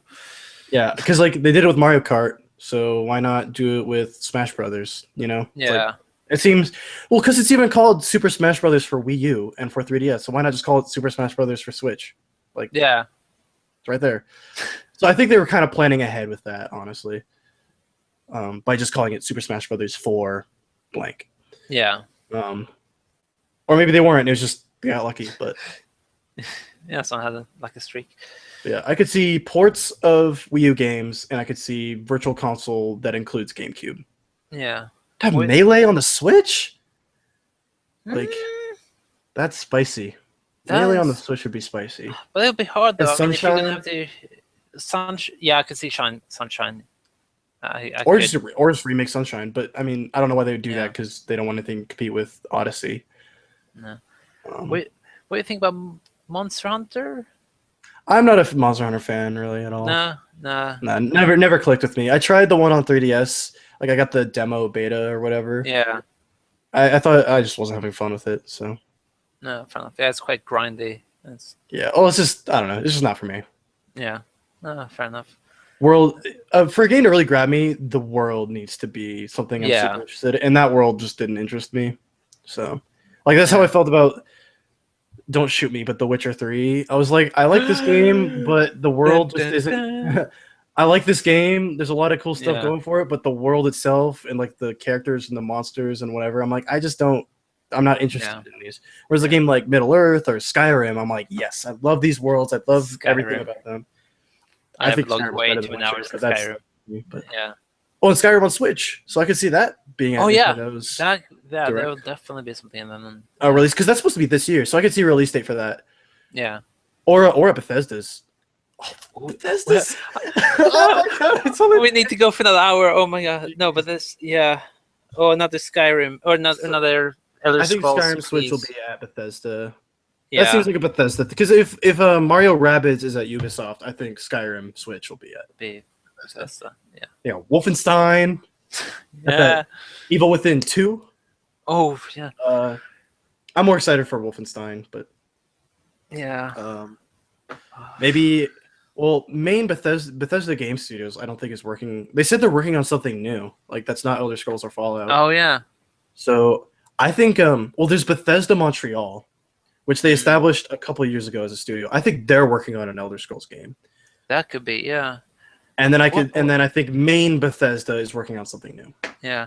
I just wonder where they were taking Elder Scrolls now, because we have been in like all the regions. Yeah. And I don't think they want to do a remake. Do you just have like Elder Scrolls Online where it's all of Tamriel? Just Yeah. that would be insane. That'd be insane. All of Tamriel, like Cyrodiil, Morrowind, never finished that game. To be fair, I've done like 400 hours in Skyrim. I still haven't finished that main story either. I bought it on PS3. I almost platinumed it. Yeah. But I had one trophy left. But then, like I said, the format happened. Yeah. So I've never went back to it. But then I did get it on PS4 and I platinumed it on PS4. Okay, so yeah, technically, I didn't platinum it twice, but I platinumed it twice. Yeah, yeah, exactly. Yeah, you got there. Yeah, I have it on PS3. Play it, hours and hours and hours. Actually, I didn't buy the PS3. A friend of mine bought it to me, so I should say that he actually showed up my door and like, here you go. And I was like, oh, cool. Play this. And then I bought it discounted now just before Christmas. I think they did a Christmas discount on it on PS4. Special edition. Yeah, exactly. So I got all DLCs and stuff. So I picked it up as well. It was a good remaster, I thought. I really like the dynamic depth of field. That was a really nice touch. That really made the game look way prettier. When you're talking to somebody and everything else goes out of focus around it. Yeah. Then I'm like, whoa, that's a really subtle but really impressive touch. Yeah. So I need to, but it's just the thing that sleep and work. It kind of tends to get in the way. What else? Bethesda. I mean, we're probably not going to see another Dishonored for a little while. No. Maybe some Prey DLC if they had plans for that. Possibly. VR. They're probably going to elaborate more on VR. Yeah. Because last year they said they were going to have a Fallout. Skyrim VR. I could see that, honestly. Because they said last year that they wanted all of Fallout 4 in VR, and I could see them doing the same thing for Skyrim. Yeah, that would be cool, running around with the play. Like, or maybe that's Elder Scrolls 6. Elder Scrolls 6 is just a VR game. Or like you can play it with or without VR, which would be insanely hard to do because like you can't make a game and then plant VR in it. You actually have to model things around VR. Yeah, in a way, but at the same time, a VR is just a camera perspective in one way as well. Well, I read this thing about how hard it is to make a VR game, and that's like even Resident Evil 7. It's just a marvel that they made that game playable in both VR and without VR because it's just like I said, it's not just so simple as just plant a new camera perspective in the world. No. You have to render everything around the player at the same time, which is insanely difficult to do. That's why a lot of games like Resident Evil 7, they look noticeably worse in VR. Yeah. Because like you need to be able to render everything around you. So to have like an Elder Scrolls game in VR would be technologically insane. I don't think it'd be on PSVR. It'd be on 5. Yeah. And even then it probably wouldn't look very pretty. So it's unlikely, but it would. But yeah, Fallout 4 will be on PSVR or not PSVR. It'll be in VR on Vive and Oculus, I believe. Yeah. But and then they're gonna have a Doom experience. It's not Doom in VR. It's just like a Doom experience. Doom experience, like one of those rail shooters, kind of. Or it could just be like walk around hell for a while if you want. Yeah, enjoy the flames of hell. Oh look, there's a cyber demon. Yeah. Wow. But I don't really know what they have planned for that. But I wonder if they would announce or tease a Doom 2. Oh, that would be because possibly. Doom was last year. Yeah, so, but then but Dishonored 2 was as well. But Doom was like May last year, so I could see a tease at the very least. Yeah.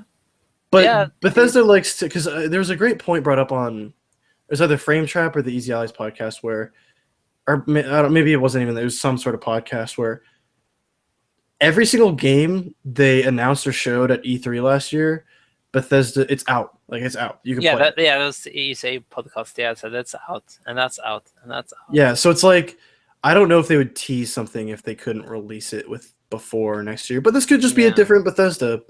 Could be. That's saying, hey, we have a lot to show you and like a lot of stuff cooking. Yeah. Yeah, I could see, but I'd say the most likely is Wolfenstein, which is pretty much already confirmed because they teased it last year Yeah. in the opening. So I guess that's how you do it. That's how you tease it. Yeah. It's a little subtle, like, Just hey, a little. this exists. Yeah.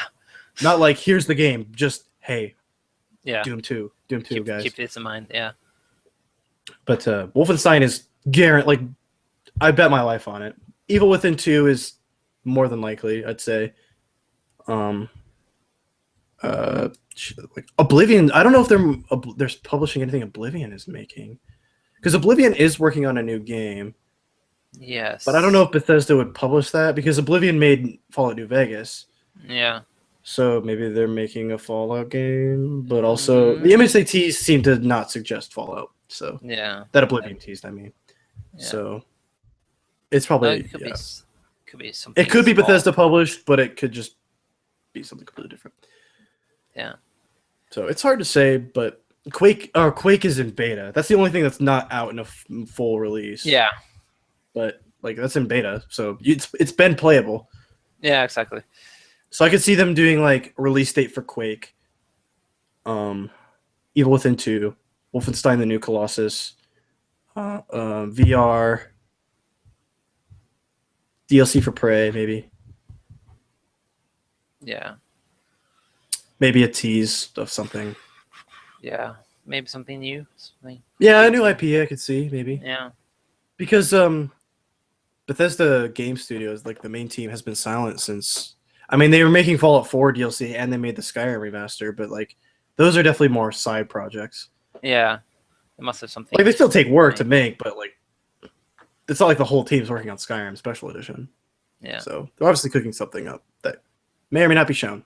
Exactly. Yeah. Only time will tell. Oh, I'm so excited for E3 now. Next week. I think we covered all the bases. Yeah. So And I can't wait to do it again in a couple hours. Right. So a good way to finish then, I think, as it's just fun thing to speculate on quickly. What do you think will be this year's buzzwords? What do you Like mean? they had like verticality, like in every single thing last year. It's like verticality. Yeah, buzzwords. Yeah. Because Maybe not buzzwords, but maybe not buzzword, but maybe like yeah, a trend you see in a bunch of different games. yeah, exactly, yeah. Like last year was like, or the past couple of years was like the year of the bow and arrow and stuff like that, or what? Or Titans. Yeah. Titan was a big one. Oh, Titan was, yeah. Like Titanfall, you had Destiny, which had Titans in it. You know. Yeah. Something. Visceral. Yes. This game is visceral. Like and at EA they're like Visceral Studios, so it works. Yeah. Like we're providing a visceral experience in VR. God of War will be the visceral. You've never seen Kratos this visceral before. Yeah. I could see visceral being the buzzword. Yeah. Yeah. It's something for the bets, I guess. What do you think? Just. Oh yeah, no, I'm just thinking because there'll be lifelike. Lifelike, immersive. Yeah, immersive sim. Yeah, immersive. Yes.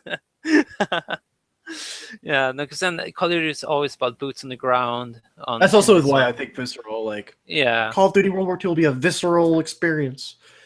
Yeah. Grounded, I could see being used also. Oh, grounded, impactful. Yeah, grounded, impactful, visceral, lifelike. Yeah. It'll be somewhere around there this year. Open-ended. Oh, open-ended. Because a lot of complaints have been like about linear stuff. Yeah. So it's like an open-ended single-player campaign where you make decisions in an open environment. It's linear. Yeah. You are the story. Yeah. Oh, yeah. Player environmental storytelling. Yeah. Boom. Too many. Yeah, E3's just a good time. There's also Devolver Digital's conference, but there's not a whole lot to speculate there. No. It's just like because it's like a lot of the stuff they're going to be showing is indies, so not a whole lot of sequels. Maybe like Shadow Warrior 3, maybe Hotline Miami 3, maybe Mother Russia Bleeds 2, but it's like it's hard to speculate on because there's no way of knowing. Exactly, yeah. That's why I didn't cover that one. That is very true. And it's literally just going to be like it's not going to be on like a stage like Sony's or whatever. It's probably just going to be in a room. Yeah. Like a podium, like Konami 2010s. Yeah. Good memories. But yeah, I guess one last thing I'd want to end on. What's your favorite E3 conference? Ooh, that's tough. That's Either for a good reason or for a bad reason. Well, for a good reason, I would. Yeah, I must say 2015 Sony. That blew me out of the waters. Yeah, that was everything I could dream of and more. Sorry to interrupt. Final Fantasy VII and Kingdom Hearts 3. I know they said the translation was in the next 3 years or so, but I think that was a mistranslation, honestly. Yeah? I think they meant within the next 3 years or so. Yeah. So I think it's closer than you think. But anyway, that's just, I just want to get that. Yeah, just get out there for the public, yeah. Then the worst, that must be, God, that's a tough one. Like, love it for a bad reason. Yeah. I tend to just block out the bad ones. Or just kind of go like, oh, and then kind of drop it. I can tell you mine. Yeah, go on. My favorite bad conference is probably last year's EA. Oh, that was dreadful to get to. That was absolutely dreadful. The guy, I'm going on an adventure, and you're all coming with me. Yeah. And the guy who broke his collarbone, I was racing a friend, tripped and fell. Yeah. Broke my collar. It's like, it's so bad. Yeah. It's so bad. It just makes me laugh at how bad it is. Yeah. Yeah. My favorite's probably Sony E3 2013. When they announced the price and the details about the PS4. Oh yeah, that was chilly. When they just backhanded Microsoft. Yeah. I was like, that honestly, I think was one of the most important moments in Sony's history. Like, it was so fun. This is the most important moment in Sony's history since the announcement of the PlayStation 1. I am not joking. I will defend that opinion because it's like, yeah, here's Xbox One, $499, DRM, doesn't play used games, sports, TV, Call of Duty. And then, so the question on everyone's minds was, like, going into Sony's, like, are they going to do the same thing? Like, nobody knew, because for all people knew, they could be doing the exact same thing. And they come out, this will be $399. Oh my God, yes. This will support used games. Oh my God, yes. And you can be offline while you play it. Yeah. Just bang, bang, bang, win. The only thing that kind of got swept under the rug was you'll have to pay for online now. But I think people were just so happy with Sony's decisions that they're just like, okay, I'm fine with that. That was clever on Sony's part to kind of just peek in there, because at the time people were so euphoric anyway. So just like, we're willing, take my money. And plus, they also said like, hey, you get free games every month. Like, so exactly. Like, they kind of try to work it in as like, hey, this is still a good thing. Like, this will only make PSN. But that just changed the course of Sony, because you're coming out of the PS3. At that time, it was finally people were realizing, okay, the PS3 is a good console. It just got on such wrong terms. And so, like, in 2009, 2010, it finally, okay, now the PS3 is out, basically. Yeah. So by the 2013, people are still a little salty on Sony. Yeah. And that it's almost like they needed to kind of relaunch themselves in a way. That was them changing their image, saying, we are for the players. That was their slogan. That was their slogan. Except for the players. Greatness awaits for the players, you know? Yeah, because before they also like a bit too cocky over the PS3. It only does everything. Yeah, exactly. And then we're like, oh, we're off, and then realize, oh, shoot, people are kind of abandoning us. The famous like $599. Yeah. It's like, oh, you'll have to get a second job for this one. Yeah. But now it's people... like, but yeah. Anyway, my dog's barking. I should probably. Yeah. Well, it's time to stop anyway. Yeah. Well, thank you so much. Thanks for coming on. Yeah, thank you for having me. It was such a blast. This is my first podcast, and I loved every second of it. I encourage everyone to just get on a camera or get on a mic. You don't even need to be a camera. Just get on the microphone and just talk and get your opinion out there, because it feels so good just to know, even if no one listens, hey, my thoughts are out there. Exactly. So I encourage anyone who wants to. So much fun, and I hope people from especially the ESA forums listens to this and give some feedback. And even if people might not be familiar with me, I'm more than happy to hear what people think about me. Or maybe now they even feel like they know me better and are more Mhm. even like That was even more. that's also kind of the point of this. Like, not only get to know the community better, but give everyone a platform to state their thoughts and opinions, and also just kind of, have another podcast for people to listen to if they want to. Yeah, exactly. So, Yeah, with yeah, that, this has been the Easy Allies Community Podcast, episode 4, I believe. There's going to be 2 podcasts this week. Both of them are going to be one-on-one, and both of them are going to be about E3. So, if you listen to this, thank you very much. If you didn't, oops. you never know. Yeah. Doesn't matter anyway. But either way, I appreciate you, and I hope you tune in next time. So with that, see you next time. Bye.